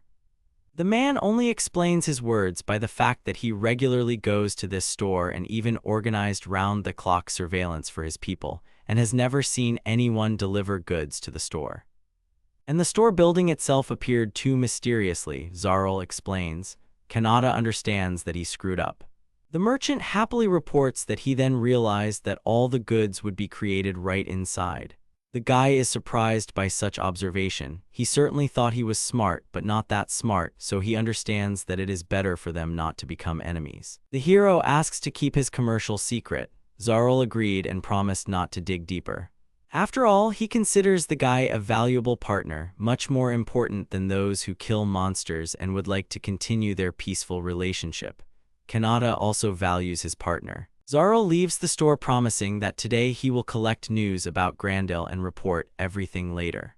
The guys say goodbye to each other. Kinata is sitting at the computer and typing something. Here he's distracted by the noise. There is some noise on the street behind the emergency exit. The guy is tense because there is no way the residents of the area could know about the emergency exit. He runs through the worst possible outcomes in his head. He worries that a mercenary from Tina's father might have come for him. A voice is heard behind the door. He calls Mr. Kinata, making it clear that he knows him personally. The hero tenses up and can't believe it. He opens the door and his suspicions are confirmed. He recognized this voice. A girl named Tina throws herself into the boy's arms. She is very happy to see Mr. Kinata because she really wanted to meet him. Both are very happy to meet because they missed each other. Both feel the fullness of life again. The girl is still standing in the passageway, not leaving Kinata's side. The guy thinks about the fact that the girl has feelings for him. He also remembers his cat Mimi, who also clung to him so tightly. The guy is embarrassed by such a long hug and thinks about how to end it as soon as possible.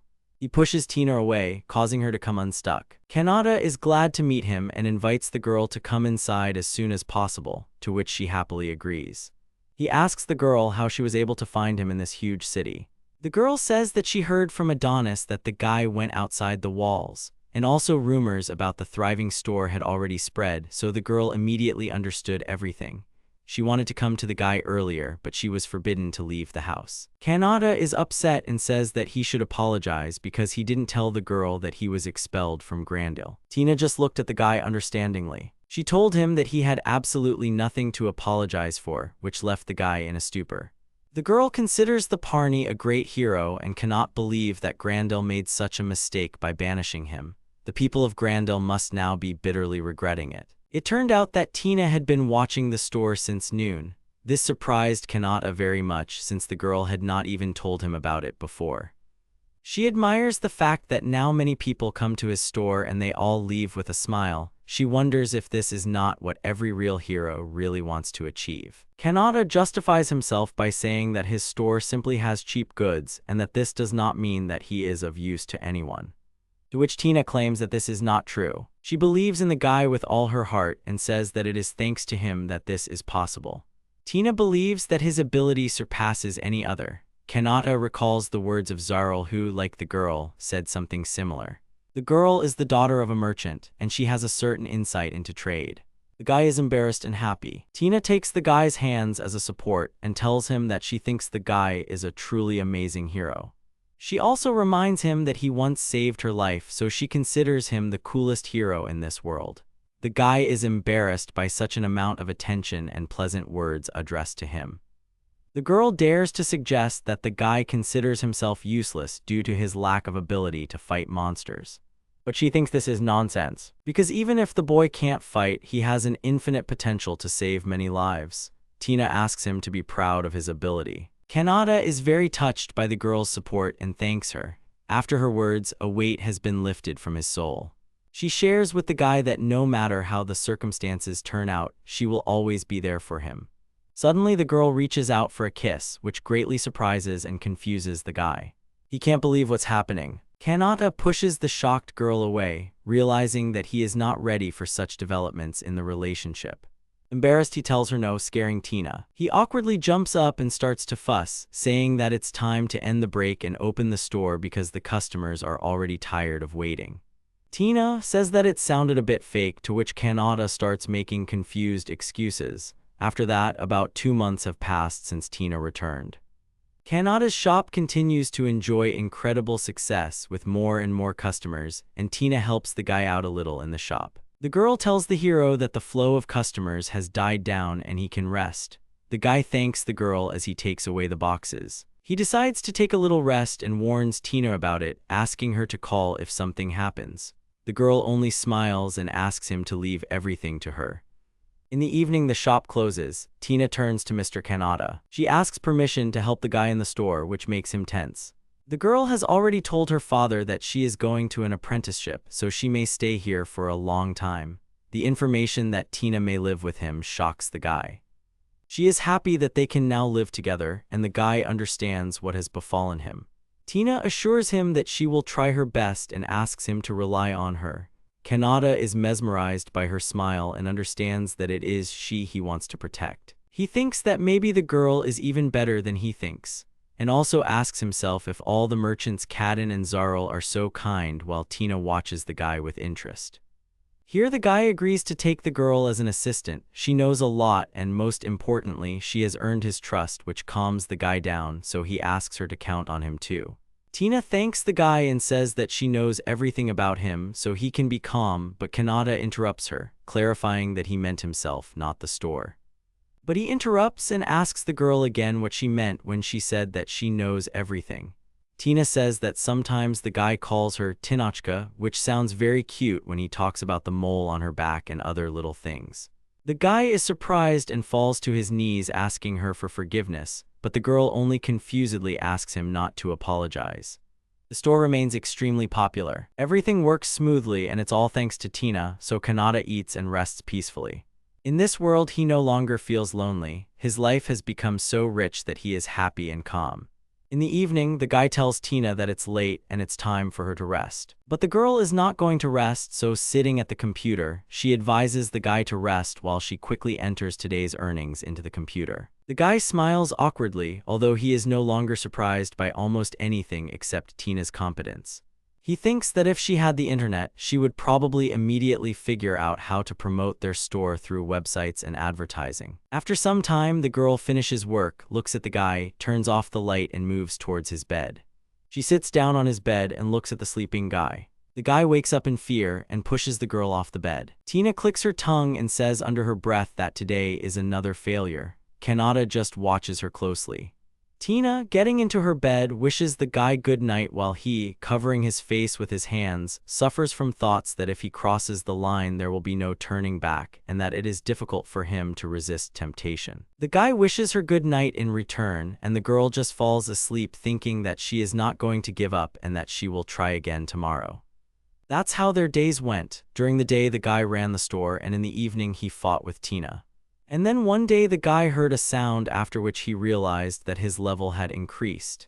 He was shocked because he did not understand what he had just done. Then Kinata realized that only he could hear the sound of the level increasing, and without wasting any time he hurried away, shouting after Tina that he would go to his office for a while. The hero could not understand why this happened because he did not fight with anyone or defend himself, but still decided to check his status for a system error. The guy really did increase his level because it turned out that you can raise it without fighting anyone, but just by managing the store, which is much cooler. He got new goods, a defense system with a drone for reconnaissance, and much more. New icons have appeared on his desktop. Kinata decides to study them because perhaps the store has new devices specifically for this world. At first glance, it is difficult to understand their purpose, and it is better not to use them just like that. A guy finds a drone for reconnaissance and doubts its safety. He hopes that it won't cause any harm, so he tries to launch it. Kinata watches on camera a drone that appears to be flying straight from the roof of the store. The drone quickly took off into the air, surprising the guy with its ability to rise so high. He is delighted with the new device and is surprised that the drone can even see a person sleeping on the roof of his store. Suddenly he realizes that the unknown person is sleeping on the roof and goes into shock. Zooming in on the picture, he tries in bewilderment to examine the body that is resting there. He quickly runs and climbs onto the roof to figure out what the one who should be in Grandel is doing here. Having climbed onto the roof, the enraged Kinata begins to shout at the girl, who shudders in confusion from the sharp scream. The boy recognizes the girl. It was Tamaki. She greets him. The clumsy girl, trying to say something, loses her balance and falls headfirst onto the hard floor, hitting her face. Tamaki yells at the guy because he scared her so much and says that if bruises appear on her delicate skin, it will be his fault. Kinata asks the girl why she is here. The girl just rushes to him, telling him that she came for him. Kinata is perplexed by the girl's words. Zarl asks another merchant if this is true, to which the man confirms that the report is accurate. A nervous man looks at the night sky. A piercing roar comes from the mountains. A huge monster emerges from there and hisses. Kinata asks the girl how she got here. Tamaki tells him that during the hero training program her level increased, she gained the ability to search and track, so she ran out of the city and headed here. The guy is surprised at how the girl managed to get through this forest, because it is dangerous there and monsters are everywhere. Tamaki was just using her assassin ability called Stealth. Her ability allows her to completely hide her presence. That's why she managed to escape even when monsters were chasing her, the guy thinks. The girl starts to get hysterical because she expected to see the guy's admiration and surprise, but he stood and thought about how he envied her two unusual abilities, because his only ability was to create new types of onigiri. Kinata says that it is not so important, and he is more interested in something completely different. Tamaki only awkwardly confirms that she did indeed run away from the training program. The girl complains that the program is becoming more and more difficult and she has completely stopped keeping up with it.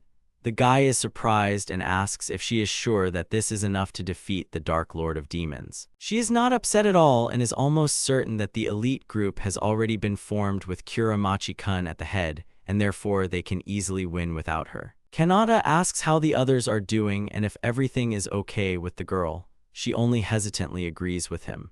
She says that everyone in the third team was worried about the guy. Many were saved by the store within walking distance, but now that he is gone, some have even become recluses. Kuramachi's story as the truth and thought that the boy was expelled due to his own fault. He only said with annoyance that the guys from the first team did not accept him from the beginning, but Kinata's best friend was worried. The girl also asks the hero if he remembers Isajiri, Rieku, but he remembered little about her. Tamaki tells him that she went missing around the same time the guy left town, and it seems Minazuki-san accidentally met her at the gate. She spoke to him and said that since Akino's Kun, the former object of her observations, was eventually expelled, she also decided that she had nothing more to do in this city. From now on, she decided to travel freely, so she asked Nezuki-kun to take care of herself and wished him well. The guy is shocked that the girl was watching him the whole time. He asks why she did it, but Tamaki herself did not know the answer to this question. The girl asks if she could have chased him, to which the guy replies that he did not see her. The guy asks if it's okay that a Sajiri from the third team went alone, to which Tamaki tells him that Reiki-chan has the ability poem, but she doesn't know what her ability is. Kinata wonders if the girl could try to find her using her search and track ability. The girl just throws up her hands because without the prophetic person she was looking for, nothing will work out, and she, unfortunately, took everything with her. In this case, the guy decides to contact a merchant with a good reputation because maybe he has some information about a Sajiri. The girl thanks Kinata. She is glad that he is so concerned about Rieku-chan and thanks him again. For the guy, this was not something special, but rather obvious things. He sincerely hopes that everyone from his class will survive. He wants them all to return to their home world together. The girl is happy about this and smiles understandingly at the guy. She also believes that they all need to return safe and sound. The guy reasons that the girl's search and track skill cannot be used if she has no goal and offers to give her something. To which the girl begins to wave her hands and scream embarrassedly, leaving the guy perplexed. It turns out that Tamaki's bag already had the guy's keychain with the kitten on it. She's glad he didn't notice it. She touches her keychain, but Kinata doesn't pay attention. Tina runs into the room, worriedly informing the hero that they are running out of sandwiches. She then notices Tamaki and apologizes in a lost manner for interrupting them. Tamaki only screams in shock. She impatiently asks who the cute girl next to her is. The slightly lost guy remembers that this is their first meeting. Kinata points to the girl and says that she is his hired employee. During the day, they work together in the store, and at night they share a house and take care of each other. The girl introduces herself as Tina and says that she is a little clumsy. Tamaki screams with delight. She realized that Tina was just an employee, but she had no idea that the guy could be experiencing a labor shortage. She screams again and offers to hire her too. Tina intervenes in the conversation. She says that she is sorry to talk about it.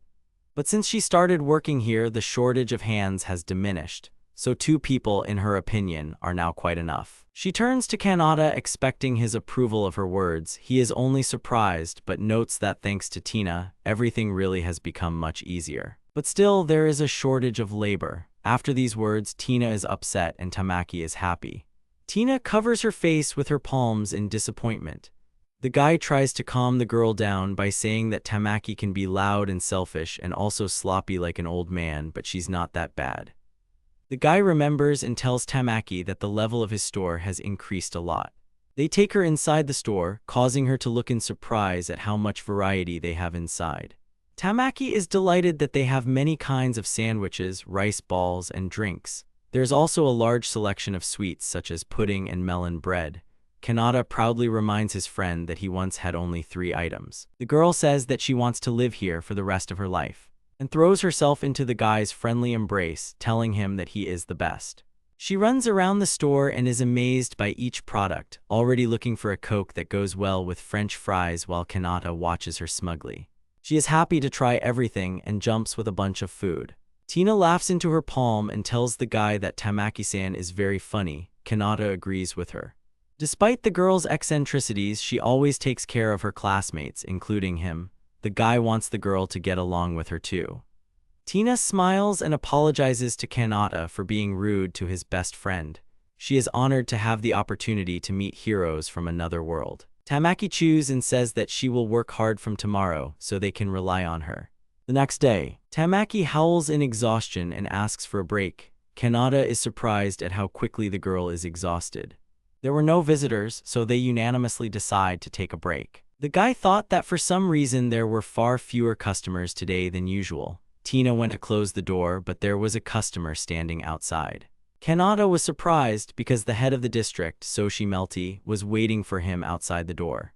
Although she is called the district chief, there is no clear administrative division in the outside world. She is an elder and often acts as the organizer of meetings for the residents.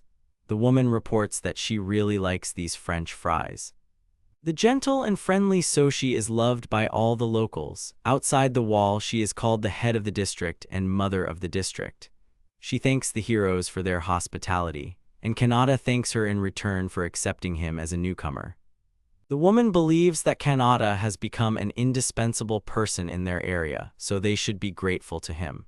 So she asked the guy to introduce her to his employees. Tamaki introduces himself to the woman as a hero from another world like Kinata and tells her that he is glad to meet her. So she smiles and says that they are honored to have two heroes in the outer wall area. Tina also meets the woman and thanks her for taking care of them. Kinata doesn't understand whether Tina is bothered by the fact that she is from the central part of the city or not. So she tells the girl that she looks like an angel. She had been told for a long time that a nice young girl worked here, and she was very glad that she finally saw the one she had heard so many good things about. The girl is very happy and with tears of joy thanks Soshi, because she is also happy to meet her. Kinata is happy that Soshi and Tina have become friends. The guy thanks the head of the district for visiting them today, but wonders whether she came on some business or not. Soshi, putting her hand on her heart, says that she actually came here to tell him something important. She's very sorry, but she wants the guy to leave this place and this store immediately. Zarul appears out of nowhere and fully supports the woman's words. Everyone except Soshi is frightened by the merchant's sudden appearance. Kinata asks when he managed to appear here. He reports that they were so engrossed in their conversation that they didn't even notice him, so he simply walked through the door. He compliments Tina and the leader, but then notices Tamaki and realizes that before he knew it, the number of beautiful and charming flowers had increased. Soshi tells Zarul that he came just in time as she was talking to Akino-san. The merchant apologizes and asks her to continue. To avoid misunderstandings, the woman explains that this is necessary first and foremost to protect Akino-san and the store. The guy looks at the woman with confusion, repeating her words. She explains that this region has been inhabited by an ancient earth dragon since ancient times. It has existed on this land since before the current demon lord created the monsters. It nests in the mountains and sleeps, but once every 4 years it comes down to search for food. Kinata is simply horrified. He screams in alarm and tries to understand why he was told about this only a couple of months after his arrival in the outer environment area. Zarul just scratched his head guiltily because he thought the guy knew about it. He explains that the giant wall in the city is also a defense against the ferocious earth dragon. The boy ponders that the words that newcomers should live outside are a precaution against the ferocious dragon. Kinata wonders what if this earth dragon named Caddy's attacks, what will the people behind the wall do? It's not enough for him to be safe. Zarul explains that of course most people are temporarily evacuated, but some still have problems with money and health. Unable to evacuate, they become victims. Kinata doesn't understand why people living in the city can't help them. After all, there are probably several knights in the walled area, and there are enough guards, and if the exact time of his attack is known, can't they at least shelter the residents inside the walls during the attack? Tina says that unfortunately, the gates in the city district will be completely closed and everyone will start preparing for defense, so they won't have time to save the residents of the outer zone. Kinata wonders what this means. Tina sadly reports that there are rumors that after the last Cadiz passed, the outer district was half destroyed, but the residents were safe, but she does not remember the details of the incident. She says that she is very sorry. In support, Kinata covers her hands with his palm. They exchange glances with Tina, and Kinata suggests returning to the original topic of conversation. Soshi sadly agrees and reports that they have received information that Cadiz has awakened and is already moving in their direction.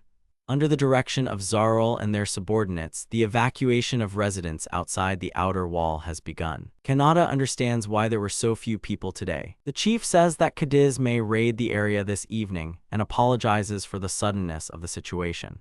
People here have always lived in poverty and had a hard time making ends meet, but with the store, the standard of living has increased and now everyone can live with a smile. The woman thanks the hero for his store within walking distance. Zarl also says that everyone would like the heroes to be safe. And after Cadiz leaves so that they return here, the merchant finished his thought. Tamaki turns to Kinata, but the guy asks her not to make such a face. He would like to promise this, but now their opponent is the main monster of the game. Remembering the city's inhabitants, the hero makes a decision. Now Tina is holding Kanata's hand supportively. He turns to Tina, who is sitting next to him. They exchange glances and Kinata nods his head affirmatively. He happily tells everyone that he has decided everything. Zarl is happy with this news. Zarl says that he will now inform his subordinates to immediately take them to a safe place, because if they go... But Kinata interrupts him, proudly announcing that he is the hero of the convenience store and is going to defeat this earth dragon. The guy's words horrify everyone except Tina. Tamaki mimics the boy's words about being a hero and defeating Cadiz. They shout at the hero, letting him know that these words did not touch them at all. Kinata nervously holds onto the back of his chair, as he did not expect such a protest towards his words. The guy ignores the protests and tries to find out from the man about the characteristics and general appearance of Cadiz. The merchant just holds his head. He does not understand how one can claim to defeat the dragon without knowing anything about it. But he still says that it is a muscular, strong dragon. It can withstand magic and sword blows, so they gave it the name Cadiz as a warning. Its body is covered with a shell and thick scales, so even the military does not know what to do with it. The guy realizes that this is a rather problematic dragon with a full spectrum of resistance and thinks about it. Tamaki panics because even though they are heroes, she is not sure they can do anything. Tina asks if the guy has a plan. The young man has already come up with something, but he hasn't tried it yet, so he's not sure whether it will work or not. Kinata wants to thank the people of the outer wall area for giving him a place where he feels comfortable, but he will need your help to make it happen. The hero understands all the risks, but asks everyone in the room to lend him a helping hand. Tina immediately supports the guy and says that she will always support the interests of those she protects, so she believes in him. She says that she will be happy to help Kinata. They both exchange awkward glances. Tamaki screams sharply. She also volunteers to help the guy because she believes in him and promised to protect him. She says that she has been friends with Kinata for a long time, so she has no other choice. So she also calls for help, but since she does not have special abilities like them, she will be able to take care of the wounded. Kinata is sincerely happy and thanks everyone. Zarl is tense and doesn't even know what to do. He worries that it could all go sideways because of them. Kinata just laughs and says that if the merchant helps them, then the guy will help him too. Zarl still asks the guy to share with him the secret plan to destroy Cadiz. Night falls, all preparations for the meeting with the dragon are completed. Now all that remains is to light the lanterns one by one. The guy thanks everyone for their help and asks to evacuate those who have finished their work. The people below accept the order. The hero looks down and thinks. Tamaki was put in charge of the drone, so she is waiting for the command from the store to control it. Thanks to the help of others, they have everything ready. And now everything depends on whether the hero can defeat the dragon or not. So far he has managed to cope, but this time he has to fight a powerful dragon. The guy is worried whether he will be able to defeat him when he sees him up close, because if nothing happens, he will put everyone in danger. Tina carefully approaches the tense guy and asks if everything is okay with him.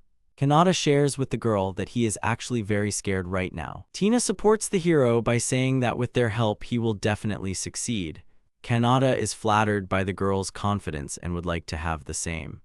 Then Tina decides to tell Kinata the magic words. He is surprised. She tells him that even if he makes a mistake and the whole world hates or rejects the hero, she will always be there anyway, so the guy shouldn't be afraid of failure.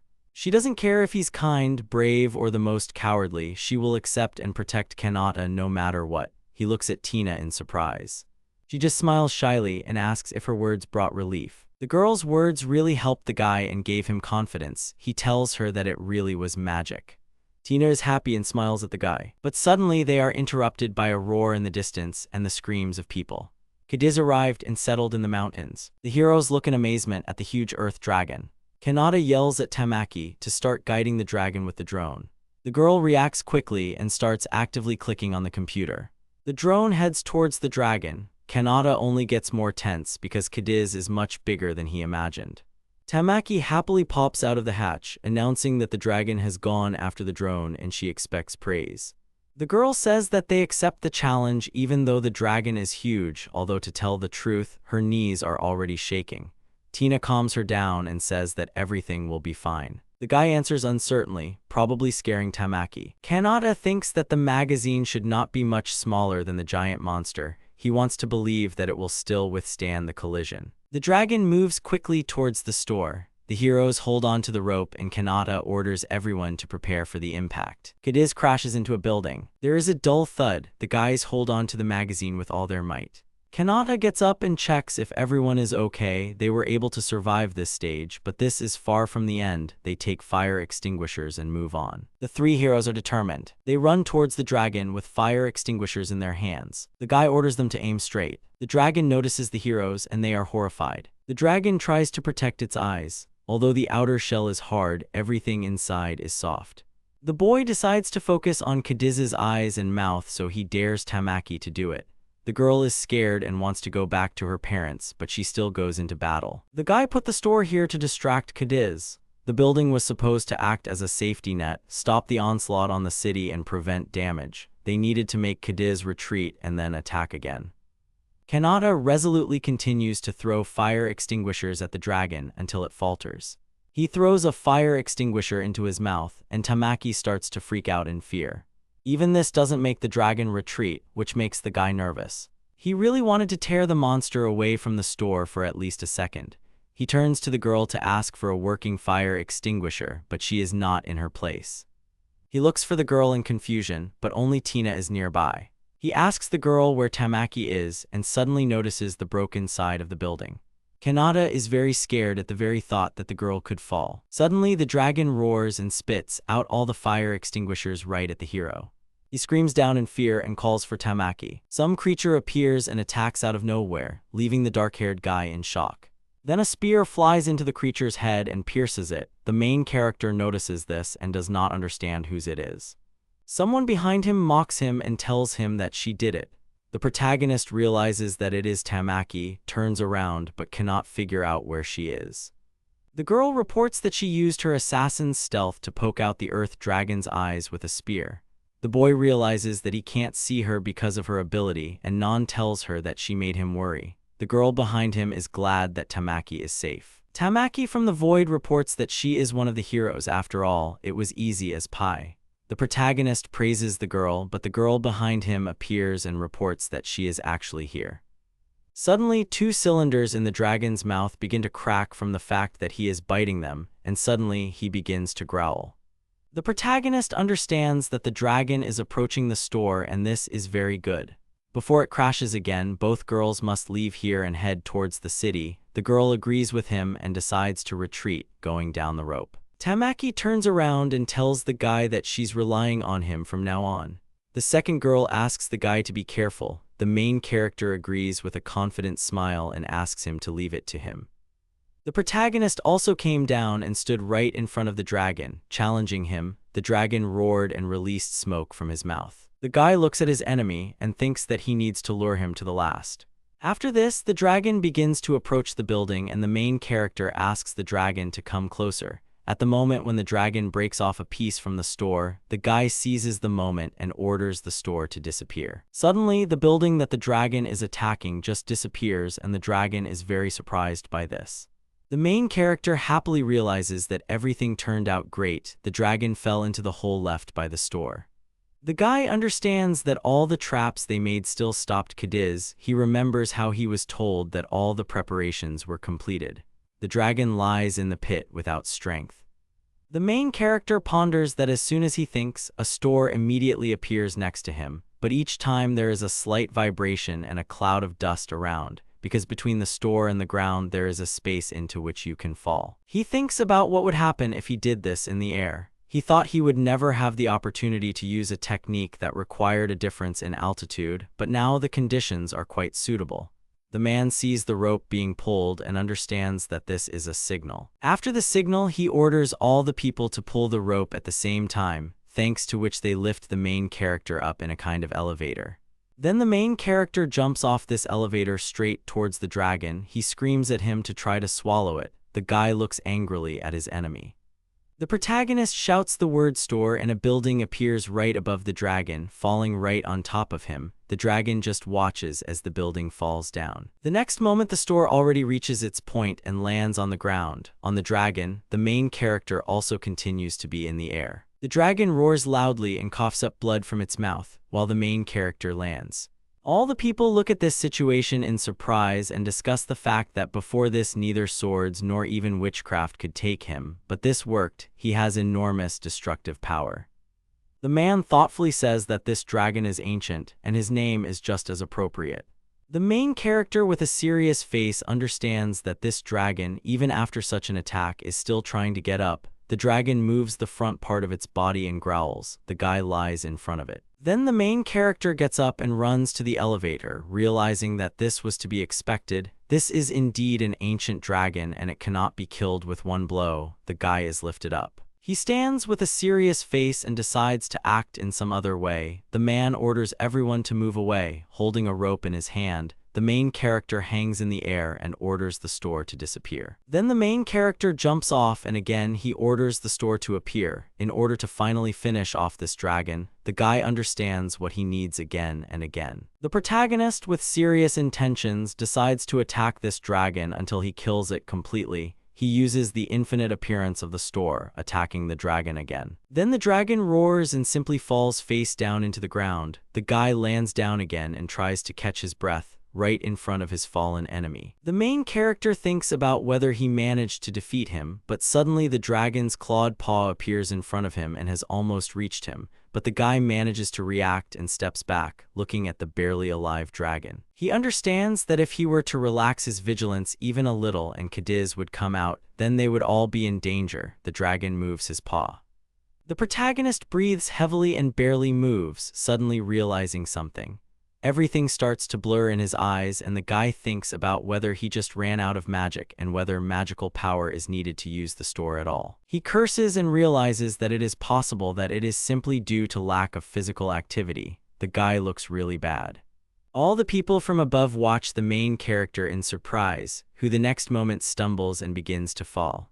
He falls down and turns to the guys. Both girls excitedly shout out Kinata's name. The main character mentally apologizes to them and loses consciousness. The main character sees memories of how everything around was destroyed and a little boy sat next to his mother and tearfully asked her to wake up, but she did not answer him. The main character's face becomes worried and someone addresses the main character, which surprises him. Kinata sees two girls in front of him who clearly show that they are very worried about the guy. These girls turn out to be Tamaki and Tina and he recognizes them. Tina asks the guy what happened to Cadiz. Kinata abruptly tries to get up but can't do it. Tamaki abruptly asks the guy to calm down and not get up so abruptly. He needs rest. Tina touches the guy on the shoulder with her palm, drawing his attention to herself. She tells the guy that he succeeded. The guy looks at the defeated dragon, who is simply lying in the pit. The girl with tears in her eyes tells him that this is truly amazing. People are shouting that the outer wall George has defeated the dragon of Cadiz. They suddenly start shouting joyfully, raising their hands. Both girls suddenly hug the guy, happy that they did it and everything worked out for them.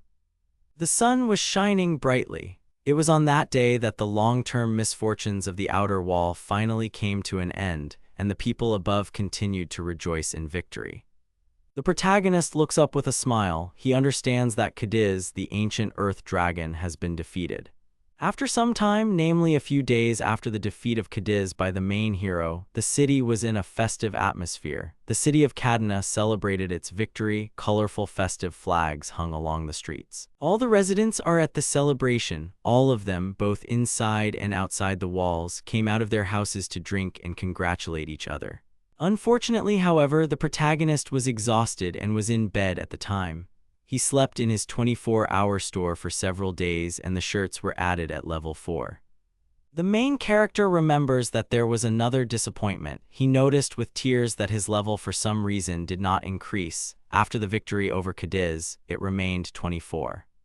He asks if it's because he killed him with the convenience store. He's thought about it a few times, but when he was just running a business, his level went up.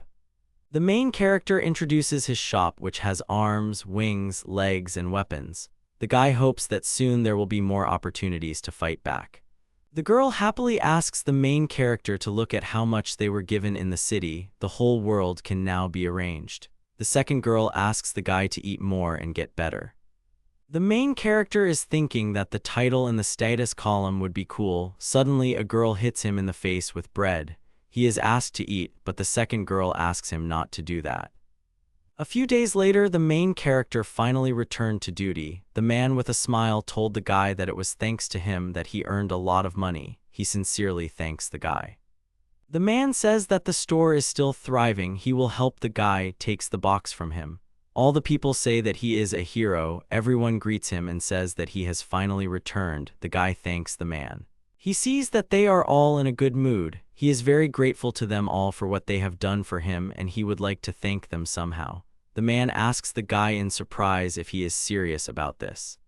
The man loudly asks the protagonist to give him all of Cadiz in that case. The protagonist agrees in shock, asking him to take it if he wants. The man calls the guy the best and hugs him. The man orders the guys to get to work. They will sell everything obtained by the noble bad people at an exorbitant price. The main character understands that this is an impressive business acumen. It was thanks to him that the chief gave them a simply wonderful feast. The main character remembers how delicious it was and thinks that it was very cool. He liked everything then. Someone addresses the guy and he turns around thinking about what this time. A fat man approaches him and calls him the hero of the 24-hour magazine. It is a great honor for him to meet him. A man in glasses stands behind him. The girl is surprised that this is her father and even Adonis. The man hopes that his ungrateful daughter does not interfere with his trade. The main character says in bewilderment that Tina, on the contrary, always helps him. The man asks if this is true. He tells his daughter that she is lucky to have him. The protagonist is surprised that he is really her father. The man asks what kind of reaction to words of gratitude this is. A man asks a guy how he feels about becoming his daughter's husband. The girl and the main character are surprised by this. Someone behind shouts that he definitely doesn't. The girl turns to her father and asks him what he is saying. He is scaring away customers and it will hurt the business. The girl behind asks the protagonist if he is Tina's father, to which he answers yes. After some time, the girl, with a guilty expression on her face, apologizes for the inconvenience caused by her father, and the guy, with a smile, says that it's okay, because he himself was only a little surprised. The girl asks Tina if she hasn't been home for a long time, so it must be that her father is worried about her. The main character thinks that Tamaki just doesn't know what he really is. The protagonist doubts that he cares about his daughter even a little bit. His previous visit showed a clear desire to take over his store. Tina says that it is unlikely that it is about her. She suddenly announces that there are only 46 children in her family and she is the 23rd. The protagonist and Tamaki are shocked, so much so that they even spit out drinks from their mouths. Tamaki in horror reports that this is even more than in their class, so that's what they are, nobles. The man says that anyway they can discuss something. The protagonist asks him about what happened. He tells Kinata that there is a possibility that the fame of the convenience store hero defeating Cadiz has spread to the cities around Cadena and the neighboring countries, but if the news reaches Grandil, he thinks that they will try to do something. The protagonist, with a serious face, says that they are quite capable of such a thing. Besides, the Kingdom of Grandil has finally started introducing its heroes the other day. It seems that a squad of 4 chosen by the hero, led by an immortal, managed to conquer the eastern cave, which was swarming with goblins. Kinata wonders if things have finally moved forward, meaning the first mock battle is over. The man continues to tell, a lone sword master conquered the lizard swamp in the southeast and wiped them all out. The protagonist and Tina are surprised that he did it alone. The man says that the lizards are much more powerful and pose a much greater threat. There are even rumors that the hero swordsman is the most likely candidate for defeating the Dark Lord. Tamaki asks with a smile if they mean the swordsman hero Shiori. That's great. The protagonist recognizes that name. She is a member of a gaming club and is an FPS expert. He got the impression that she is mostly a loner and does not like to play in a group with other people. She is also a loner in this world. The man reports that when will the achievements of the kingdom's valiant heroes reach other countries? But if the news spreads that he defeated the legendary dragon that others refuse to destroy, all attention will be focused on him, and he doesn't need that. For Grandil, this is a problem. Kinata asks him what's funny about that. The main character is silent at first, and then tells Zarl that he has a request for him, and he agrees to do whatever he wants. Then it's night. A group of knights are standing on a cliff and looking ahead. A drone is flying right above them. The main character watches them from the drone through a computer and understands that they have arrived much earlier than expected. The protagonist thinks about the fact that he used the information provided, and with the help of Zarl reported to Grandil about the location of the hero from the store. But now he is on the outskirts of the city. The guy is asked if he is leaving the city. Tamaki excitedly asks him why. The guy admits that he really likes it here and he himself would not like to leave, but someone is looking for him, and if the pursuers from Grandil come for him, they will devastate the entire city. The main character does not want to involve the residents in trouble, especially now, when the threat of attack from Cadiz has passed. Everyone listens attentively to the guy. Tamaki sadly says that it's a pity because he became so friendly with everyone. The guy also sadly agrees with her. Now that the city gates are open, more food will flow into the outer wall, and the gap between rich and poor will finally narrow. And yet he thinks about giving everyone the goods from the store. They will be useful for the first time. Tina is sure with a smile that the inhabitants of the outer wall will feel relief in this case. The protagonist says that Grandil will not need this city when he leaves here. But if someone takes the city's residents hostage, then this could become a serious problem. But the man asks the guy not to worry about it.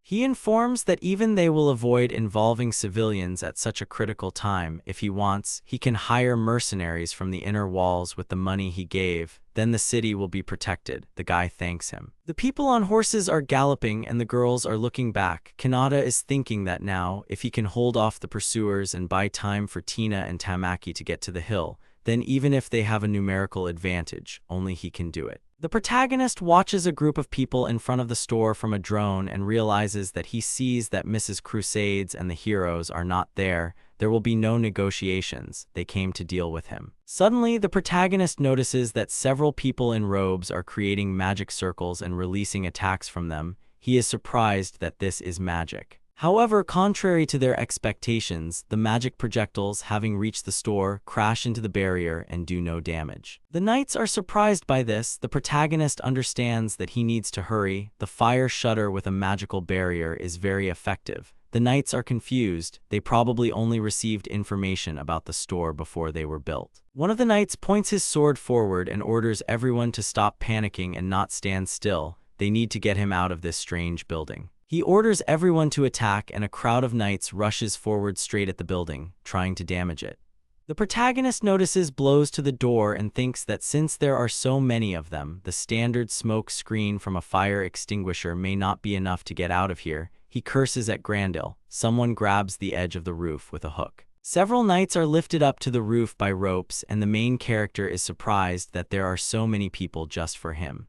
One of the knights is about to strike from top to bottom and does so. The main character notices this and understands that things are really bad. The girls look forward with excitement. Standing on the rock, they think about Kinata. Is everything okay with him? Tamaki is sure that everything will be fine with him. After all, he defeated Cadiz himself. The protagonist again notices the knights hitting the building and thinks that this is not good. He holds a fire extinguisher in his hands with a serious face. Suddenly, the system reports that the level of the 24-hour store hero has been increased. The guy happily realizes that he seems to have gained experience from the knights, so in any case it is in his favor. The main character raises his hand with a smile and decides to activate the status check. The status contains information about him. His only skill is a level 5 shop. His stats are Stamina 8, Strength 8, Agility 6, Magic 0, and Luck 8. He has no mastered spells or skills. His title is Legendary Earth Dragon Slayer.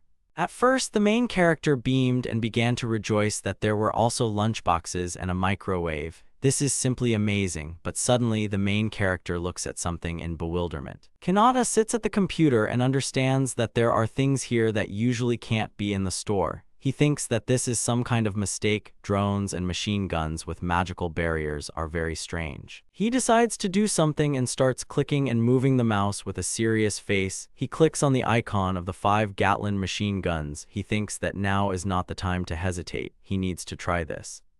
Suddenly, 2 machine guns appear on the roof of the building with a characteristic sound. The knights who are there look at it in bewilderment. These are 2 5-shot automatic Gatling guns for protection against intrusion into the building. The main character looks at this in shock and asks if this is really normal, because Gatling is too powerful a thing for the world of swords and magic, which clearly shouldn't be here. How is this possible? In addition, the impact machine gun means that it is blank. Kinata thinks about whether his conclusion is correct and decides to try it out.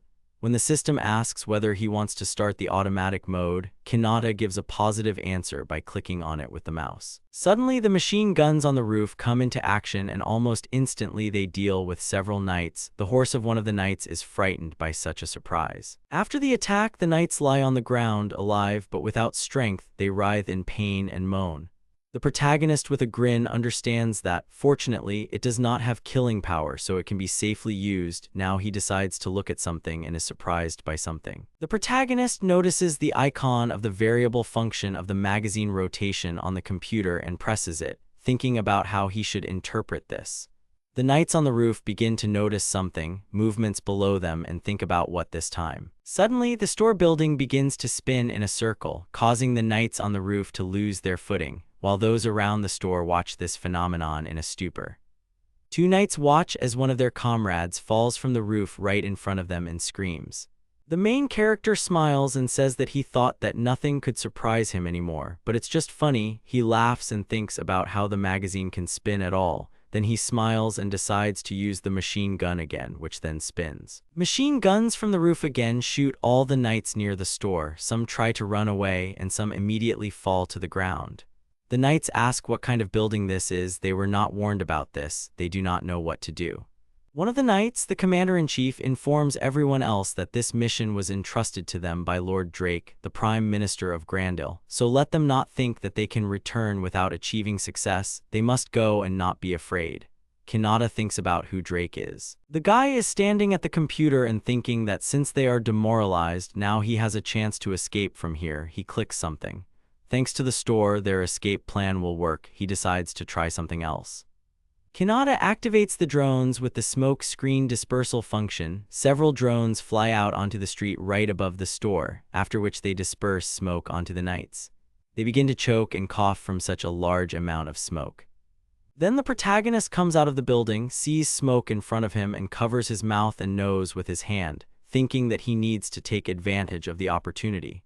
While the knights are suffocating, the protagonist decides to run away from there and ends up in the forest. His group stands right in front of the guy and rejoices that he came, calling him a hero. The protagonist, exhausted, tells Tamaki that she should have gone ahead. The man puts a robe on the guy. The girl says that she thought about it and realized that he didn't learn horse riding, so he can't handle it himself, and she can use stealth if necessary. The girl is the first to climb onto the horse and asks the guy to climb faster, but he says that he can't. He can barely move, and Zarl asks them to hurry up. The protagonist and Tamaki then look at the man with a smile, and Kinata sincerely thanks him for his help. Zarl winks his eye and thanks the guy himself for letting him earn so much money. And yes, if they are alive, they will definitely cross paths again somehow. The man wishes them luck and the horse starts to gallop. Tamaki and Kinata are scared by these sudden movements.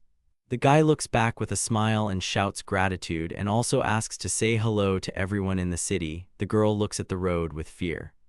The man continues to look after them for some time and wave his hand, his white horse standing next to him.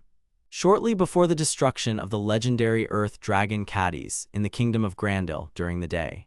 In the Great Hall, a girl thanks someone for having come all the way from the west, and she asks with a smile how she can help them.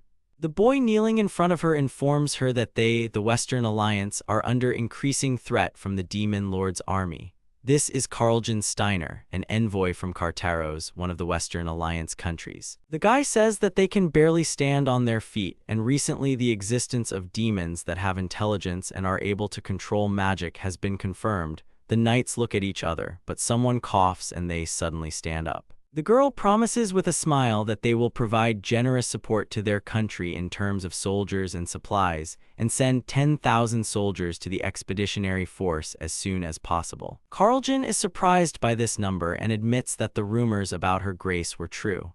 The girl promises to do her best to fulfill the duties of a great nation, fighting together against the Demon King, but there is a nuance. A guy with a serious face asks a girl if their newly summoned heroes can help them. Someone next to the girl reports that, unfortunately, the heroes from another world are unable to resist the army of the Demon Lord.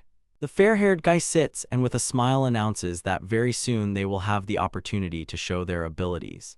The girl agrees with this and says that everything is correct, let him just be patient a little longer. The guy is staring at something. The guy sits and reflects on the fact that in recent years she has lost both parents due to a series of strange illnesses and, despite her youth, inherited the throne, and at the same time her political abilities are highly valued in the West, and this upsets him. The fair-haired guy says that's all, let him calm his rulers down. The guy, with all due respect, asks him who he is. He apologizes for not introducing himself yet. The guy says that 6 months ago he was summoned from another world. He is glad to meet them. He is Kuramachi Yudo, a hero with the ability of immortality. The guy looks at this in surprise. Carlton continues to sit on his knee and asks Yudo if he is a brave warrior from another world, so that he can forgive him for his rudeness. Yudo smiles and says that although it can be called a military secret, their squad of chosen heroes has already destroyed the eastern lair of the goblins and the dwelling of the lizards. He remembers these moments. So the day is near when they will be able to fulfill their wish.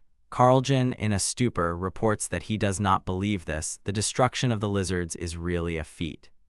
In any case, Carlton is confident that they will be able to provide a good report to the 3 countries. He thanks for the audience. The guy stands up and bows. The guy leaves the room and the girl asks Yudo if everything is okay. Yudo gets up and says that yes, everything is fine. He thinks that this noisy Western Alliance needs at least some kind of report on the heroes. Yudo touches the girl's chin and asks her not to worry so much. If she listens to him, then everything will definitely be fine. The girl touches his hand and shyly agrees and will do everything as he says. Suddenly, someone interrupts them, enters the hall, and addresses His Majesty Kuramachi Yudo.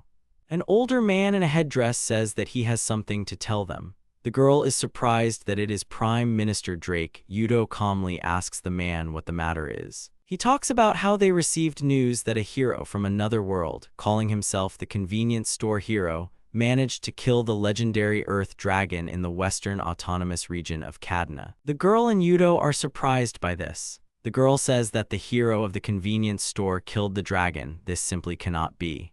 The girl asks excitedly, didn't he say that he was a villain who did evil while being a hero? Why did they treat him so badly? She heard that he suffered incredibly and still regrets it. She turns to Yudo and asks if it's true that he killed the Earth Dragon. Would a villain do that? Yudo asks her to calm down. It's probably not that simple. It could be false information to deceive them. The girl screams at the Prime Minister to immediately send a search party to Kadena because they must. The girl does not have time to finish speaking when suddenly Yudo reaches out to her, orders her to sleep, and she begins to lose consciousness. After that, the girl lies sleeping on her throne. The guy sighs and says that people who lack self-control are a real threat to the country. She is a naive girl, so he thinks that she does not understand how important it is to lie sometimes. She is still young. The Prime Minister asks Yudo if he put her to sleep again since he is also a bad person. The guy ignores this and asks the man if this information is true. He reports that all the merchants in Kadena were talking about the hero from the shop so they can be sure of it. Yudo asks with a smile if he only has the shop and doesn't have any combat abilities, how did he do it then? He doesn't know what kind of monster this legendary earth dragon is, but he thinks that the deputy headman, who is also one of the chosen ones, was by his side and helped him. He imagines Tamaki in his head. Now, apparently, she lives on the very outskirts of the city. She can confirm the truth to them and get rid of her. They can simply assume that some monster killed her and report to the queen that their theory is actually correct. The guy asks the prime minister if he can send a strike team right away, and he agrees with his order. He agrees to his order. The system board states that he is Drake, Prime Minister of the Kingdom of Grandel, holds the title of usurper, killed Krusai's parents with a spell, made the young girl heir to the throne, and will try to appropriate the kingdom's achievements. Yudo smiles as he thinks that he clearly has a reason to be called a usurper, a truly useful pawn. In addition, he managed to brainwash the queen with his skills. Now there will be no problem with control. He has advanced appraisal magic. Drake asks Yudo about what about Assassin's heroine. The guy asks not to worry about it because he will deal with it himself. Unlike the incompetent hero of the store, it will not be difficult to find her. Someone is hiding behind a column. The man asks for forgiveness in this case. Yudo looks at that column with a serious face and says that it is not good to eavesdrop. He says that she is Shiori here. The girl then comes out from behind the column and stands in front of the guy, a sword behind her. The girl admits that she just came and didn't really hear anything. The guy also comes to meet her. Shiori, with a sly smile, asks the guy if he is afraid that she could hear something unnecessary. The guy scoffs and admits that he doesn't care. He thinks that she should be more accommodating. They are classmates after all. He asks if this is true. But the girl apologizes discontentedly because she doesn't care.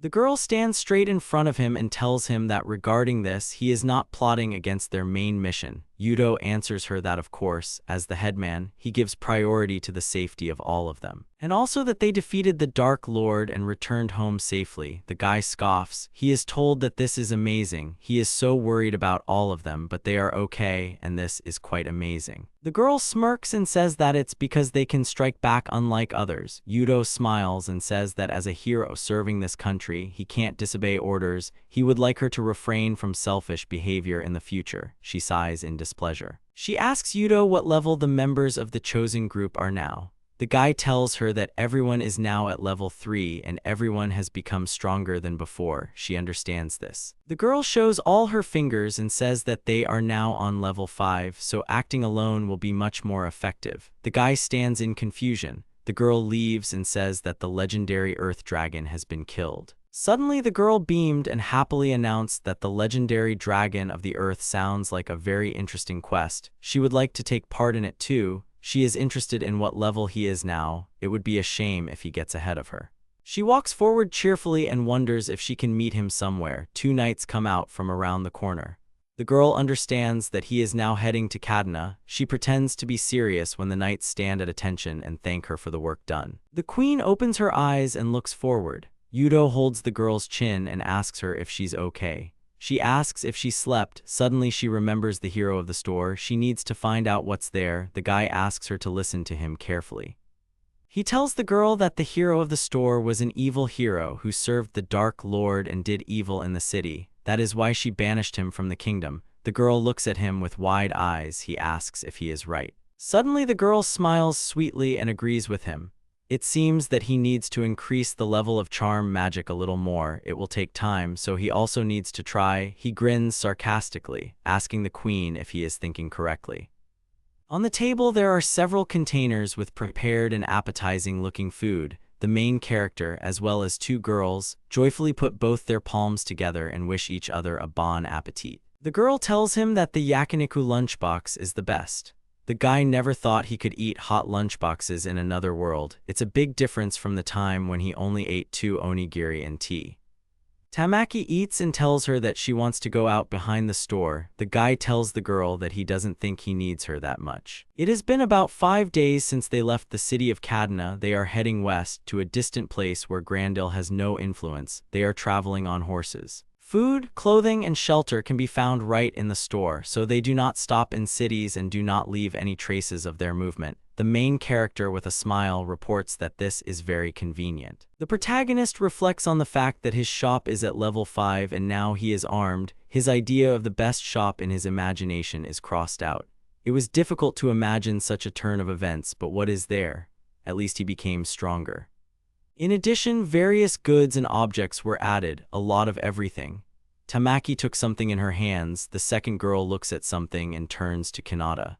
She admits that she doesn't know how to wear the underwear and asks him if he could explain it to her. She looks back in embarrassment. Tamaki suddenly appears behind her and pulls her aside, saying that she will teach her. In addition, for them, as for those who came from another world, even more interesting things appeared. They all looked in surprise at one box. For example, magazines from another world, manga from another world, books, photo collections also from another world appeared.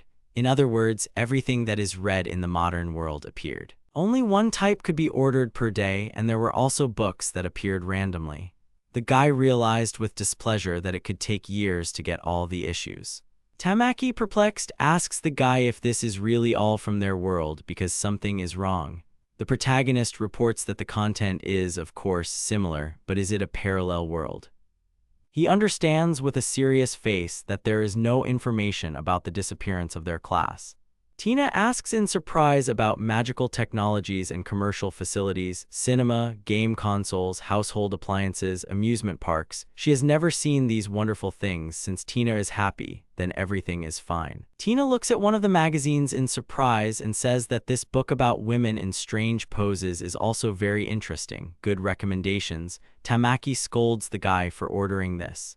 This photo collection from another world was banned from the first day. If they continue on their way, they will end up in the territory of the alliance of the 3 Western kingdoms. The girls ask again about this alliance. Tina smiles as she says that these countries are constantly threatened by the invasion of the Dark Lord's army, so they have pledged to cooperate with each other. This is more of a frontline territory than Grandel to the east. However, to get there, you will have to cross a gorge called the Dark Lord's Gorge. The main character is surprised by this.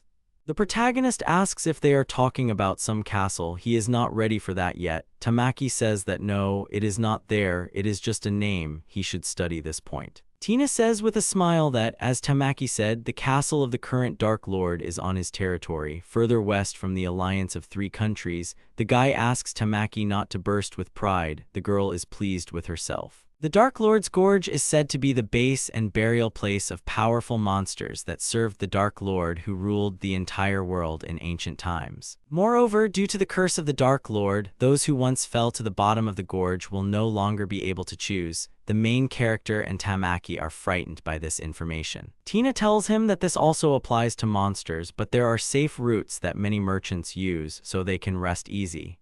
The guy sighs with relief and admits that this sounds encouraging.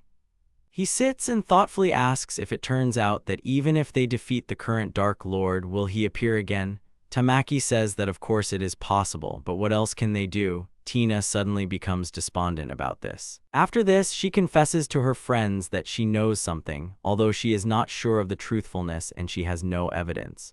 She tells the 2 of them that in this world there is a book called Forbidden Knowledge. However, this book is not so easy to find. The protagonist and Tamaki are surprised by this. Tina reports that people say that most of these forbidden books were burned to ashes by the church so that no one could ever read them. Even as a child, she somehow accidentally found this forbidden book in the underground library of Kadena. Out of curiosity, she then picked it up and read what was written in it. The girl was surprised by this then. Tina, with a worried face, reports that the Dark Lord appearing in this world is the creation of heroes summoned from another world. The protagonist, along with Tamaki, are stunned by the news. Tamaki excitedly asks her if this means that they become Dark Lords. The guy says that in order to defeat the Dark Lord, they summon heroes from another world and they become the lords themselves. It's some kind of endless cycle. The girl, closing her eyes, tells that although it is now impossible to confirm the contents, it was also said that among the heroes summoned from other worlds, those of them who possess certain abilities will eventually become Dark Lords. People in ancient times knew this, and if someone with such abilities appeared when a hero was called, then measures were taken to immediately get rid of him. Tamaki asks with a smile if they are all right, if they will not be touched. The protagonist thinks about such a hero who is capable of becoming a Dark Lord. The only person that comes to mind is Yudo Kuramachi. He imagines the image of the guy in his head and thinks about the fact that he will not be the last ruler. After this, the main character asks Tina what was written on these abilities and what they should ultimately be like. The girl reports that unfortunately this part was damaged, but judging by the content of the text, these are just special abilities that are clearly different from those of other heroes. It is clear that she herself is worried. The main character says that his store is also special, if you can call it that, but no matter how you look at it, there is no hint of some Dark Lord. He thinks that the means of protection are, of course, dangerous, but this is clearly not what is needed. Tamaki suddenly remembers something and says that there are also hot lunches, delicious sweets, and they saved the inhabitants of the outer wall. The protagonist tells the girl with a smile that she is too cheerful and clumsy for an assassin. The girl in shock asks him if he could praise her. Tina grabs the girl and happily tells her that Tamaki is a cute and nice hero. She adores her. The protagonist watches this with displeasure. The guy asks Tina for permission to ask another question and she agrees to it. The protagonist asks the girl whether the heroes from another world, having defeated the Lord, return to their home world. The girl seriously thinks about Kinata's question. The girl is worried and says that what happened next is mysteriously kept silent in the legends. There is a version that some remained in this world until the end of their days, living an ordinary life day after day. The proof of this is that in this world, people with abilities are very rarely born, in whose distant ancestors the blood of heroes flows. She represents a newborn child. The protagonist understands her words and remembers the girl, thinking that if this is so, then was everything that Crusais said a lie. Kinata tells Tina that Queen Grandel said that there is great magic that can return the heroes to their home world. The girl asks again about the queen and admits that she does not know about it and asks for forgiveness. However, Grandel is a respectable kingdom that has held hero summoning ceremonies since ancient times, so it is possible that she has acquired some secret magic from another world that they are unaware of. The protagonist says that in any case, as she said, now they must defeat the Dark Lord. Tamaki says that although this is the whole story and is a little scared, suddenly Tina turns to Kinata and Tamaki at the same time. The girl looks at her two friends worriedly and tells them that if they defeat the Dark Lord, will they both return to their original world. They both are surprised by this. The main character suddenly remembers that they wanted to return home, but if so, the girl suddenly grabs her mouth with both hands. Suddenly she lowers her hands and holds herself together, asking for forgiveness from the two of them sitting there.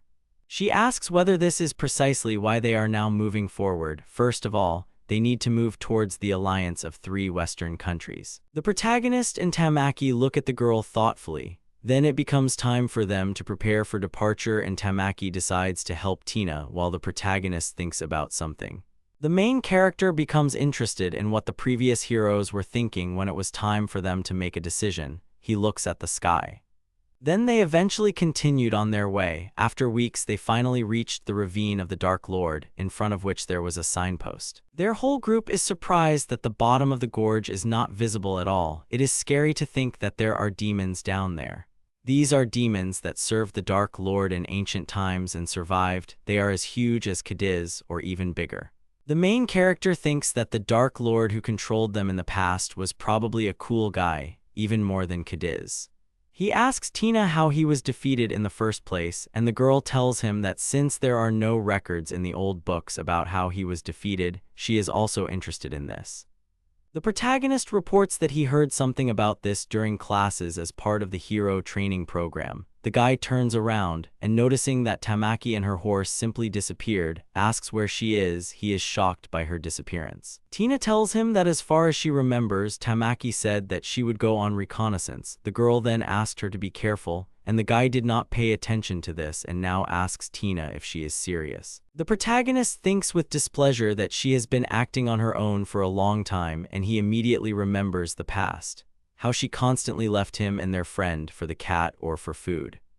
The boy tells Tina that he will go and look for her and she should rest for now. She understands him and asks them to be careful. Kinata waves to the girl who stayed with the horse. Then the main character walks forward along the gorge and looks around, suddenly noticing something. He notices the silhouette and understands that here she is. It's good that she didn't go far from them. Suddenly he is in shock from something. The main character is perplexed by the fact that the girl is knocking on an invisible wall, all in tears and screaming. Someone laughs and tells the guy that he is alive after all. The guy stands and silently watches this. There are two more people standing near the girl who is locked in the cone-shaped crystal. The one on the right smilingly tells Kinata that they haven't seen each other for a long time. He calls him the guy from the store. The main character falls into a stupor when he realizes that these people are Kanamari and Natori Mitsuki. The girl with glasses is a shield mage. She stands with a serious face. Kinata thinks that this is a simple and quiet girl with glasses, but in fact, she is a stalker who worships Kuramachi. She was watching him from around the corner. They both glare at the boy, who realizes that they are just a pair of bespectacled submissive servants. That's what they are, and even Mitsuki is in there too. Kanamori reports that with the help of a wide coverage of the protective field, it is possible to find the desired person or group of people, and with the help of a protective barrier, it is possible not only to lock him up, but also to suppress his abilities. He asks the protagonist if it's surprising. Mitsuki starts getting seriously angry at the guy. Tamaki is locked up and looks at the two in confusion. The protagonist understands that she's angry. He understands that this is Mitsuki's ability. Kanamori reports that they have already captured the vice president. Tamaki is worried about this. Kanamori states that he is the biggest criminal in Grandil. He will make sure that Kinata is brought to justice. He smiles disgustingly and points his finger at the protagonist. The protagonist angrily shouts at him that he was falsely accused. He sarcastically says that he is scared. All criminals say that. The protagonist asks what kind of justice this is if he takes hostages. The guy gets angry at him. Kanamori asks the protagonist to try not to fall to the bottom under the pressure of the water. If he can dodge and win, then maybe they will let the girl locked up go. The protagonist takes this offer into consideration. Kanamori then moves to attack the protagonist and uses Dark Water Stream. A huge stream of water is directed at the protagonist. Tina sits and thinks about her partners, remembering all the moments with them. The girl thinks that in the end, if they defeat the Dark Lord, then she will have to say goodbye to both of them. She sits next to her eating horse. Suddenly, the girl hears some sound, most likely made by the flow of water. She begins to worry even more about Kinata and Tamaki. Suddenly, there is some kind of rumble, and both of the main characters' enemies are shocked by it. They notice that the main character's store building appears right in front of them. They are both perplexed. The water crashes into the store and simply spreads out to the sides without harming the main character in any way. The guy with glasses angrily asks Kinata if he used his shop as a shield. The protagonist apologizes to Kanamori with a smile and tells him that he is not the same now as he was then. He stands with his hand raised up. Kanamori stands there and gets angry about this, and Tamaki watches this and starts to rejoice at his success. The guy with glasses says that this irritates him. The protagonist is perplexed. Kanamori raises his hand in anger and says that his smug face is an eyesore. The guy doesn't understand what he's going to do. However, suddenly Kanamori stops saying anything and moving. The main character stands, covering himself with his hands. Then for some time they all stand in silence, the main character carefully watching something. Suddenly Kanamori starts coughing and writhing in pain. He falls to his knees. The girl next to him looks at her partner in confusion. Kinata asks what was going on. The bespectacled guy angrily starts stomping and asks the main character what he just did to him. He couldn't breathe. The main character is confused by this because he didn't do anything. Someone turns to Kinata and Tamaki. The guy turns back. It turns out to be Tina, who looks at the main character with excitement. The guy is surprised by her arrival, and Kanamori at this time grins disgustingly and also looks at the girl. He asks them if she is also in on it. Water starts to accumulate near the guy's hand, and the main character notices it. Kinata yells at the girl to run away from here, but Kanamori laughs and says that it is too late. He is going to use the dark water flow again. After this, the main character starts running to help the girl. She looks in surprise at the guy who reaches out to her and shouts her name. The girl starts to fall off the cliff, but the main character rushes after her and grabs the girl in mid-flight. After that, the two of them start falling into the abyss and the guy looks down with a serious face, after which he suddenly starts screaming. Then the main character begins to remember the past, namely his life in the big city. He remembers the girl in front of him waving at him and wishing him good morning, and a guy standing next to her wishing him the same. The main character takes off his headphones and reciprocates. Tamaki happily looks at the sign and beams as she suggests going there after school. The main character then finds himself in his classroom, where everyone was happily wishing each other good morning. Some were chatting with each other in a group, some were sitting on the phone, some were reading a book, and some were lying down and sleeping. A tall, blonde guy enters the classroom and tells everyone that as soon as the teacher arrives, they will start the morning meeting, so please let them take their seats. He is carrying something in his arms. Suddenly, everyone around notices some strange energy in the office and wonders what it is. Suddenly, someone starts screaming. The main character moans in his sleep and barely opens his eyes. He lies and looks up, thinking that he seemed to have seen some kind of dream, a warm dream from his past. The protagonist notices a hole in the ceiling and wonders if the store saved him. He also notices that Tina is lying on it unconscious. The guy asks the girl in surprise if she is okay. The girl wakes up and accidentally hits the main character in the face. The guy says that he is in pain and the girl looks at him in bewilderment. She turns to Kinata and apologizes to him, saying that it was all because she was there. The guy closes one eye and says that he dragged her into this.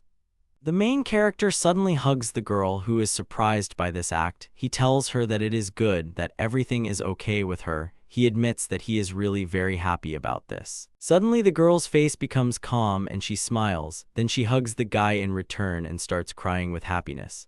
Then they both stand up and the girl asks Kinata about where they are. The protagonist looks outside and realizes that it looks like at the very bottom of the Demon Valley, there are silhouettes of some monsters. They walk the rocks together for a while, then they pass by a monster and the protagonist calls his shop, while Tina looks back worriedly. Then the two of them go down some stairs. The main character climbs first and says that this is his underground shelter. He knew that they added something new, but the interior is almost the same as the Konbini office. The protagonist stands at the computer and thinks that there is some giant thing outside, so it is probably safer here than in the upper office. The girl agrees to this and the main character decides to first inspect the surroundings using a drone. He clicks on the drone icon and flies out of the building a little.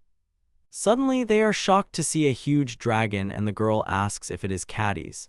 However, Kinata says that no, this creature is much bigger than the one he defeated in Kadena City, and the color is different, perhaps it is a subspecies.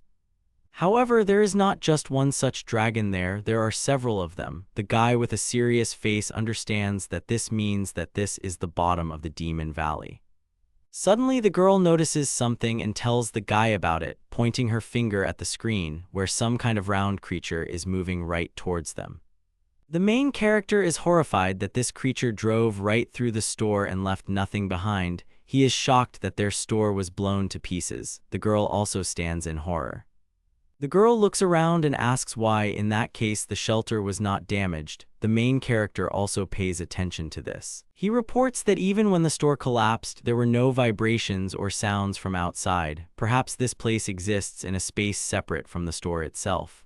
The room they are in is surrounded by pitch darkness. The main character reflects on the fact that this is a strange mechanic, but it's good that it exists at all. Something tells him that this Konbini seems to be pumping up, anticipating their troubles. Kinata decides to try and find out how far they can go up. Gradually, the drone rises to a height of 200 meters, 300, 400, 1,000, 2,000, and finally reaches a height of 4,000 meters. The main character reports that the depth here is very serious. The girl says that she sees light, but suddenly something explodes and the image from the drone cameras disappears, which surprises them both. The protagonist wonders if this is the same demon curse that Tyke was talking about. She said that with demon curses, if you once fall to the bottom, you will never get out. The girl reports that she is seeing this for the first time, but it looks like a powerful magical barrier has been installed further on. The main character asks in horror if this means that they will never be able to get out of this valley. the monitor shows a message saying that they have no signal at all. The main character and the girl run forward in shock. The guy screams and tells Tina that she needs to run faster. The girl is scared by this situation. Kinata yells at Tina to use lightning dash and the girl agrees. Then the guy yells at the store to come. The store appears in front of them and they run into it. Behind them is a huge dragon. The girl shouts at the guy to hurry up. The main character reaches out with his hand somewhere. The very next moment, the walls of the store are destroyed by the dragon's clawed paw. It pierces absolutely everything. The protagonist falls down the stairs and smiles as he thinks that it's good that they moved to a place that seems better. Tina screams Kinata's name. The guy lies on the floor and thinks that this is a completely impossible game. The dragon looks at the door planted on his claw in bewilderment.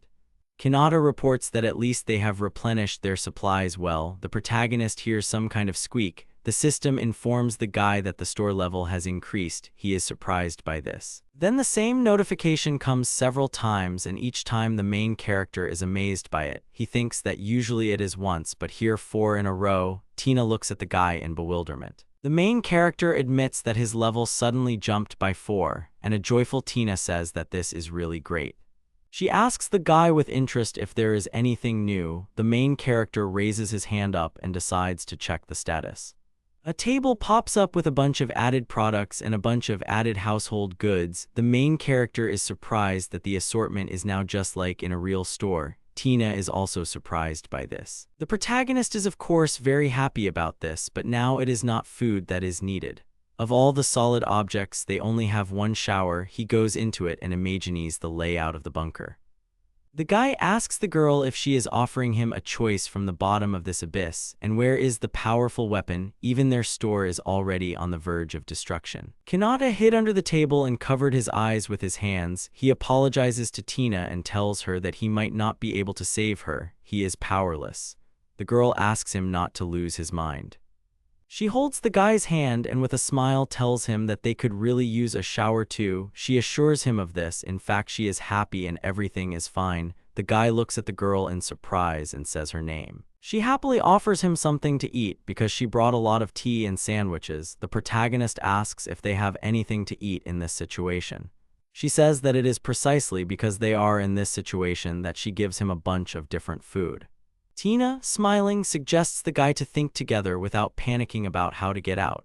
After eating, the mind clears up and good ideas come. Even at the bottom of the gorge together, everything is not so bad, so they will raise their spirits and go ahead. The main character is embarrassed by this. The guy tells the girl that she is actually right. It is too early to give up. He thanks her for always supporting her. Tina tells him that she is glad that he is in a good mood again. The girl beamed and admitted that they hadn't been alone together for so long, and the guy asked her what she had just said. As a result, from that day on, they began to live as recluses in an underground shelter. The girl was taking a shower. They had been through many attacks and defenses, and in all that time his level had only gone up 1. He was upset about that.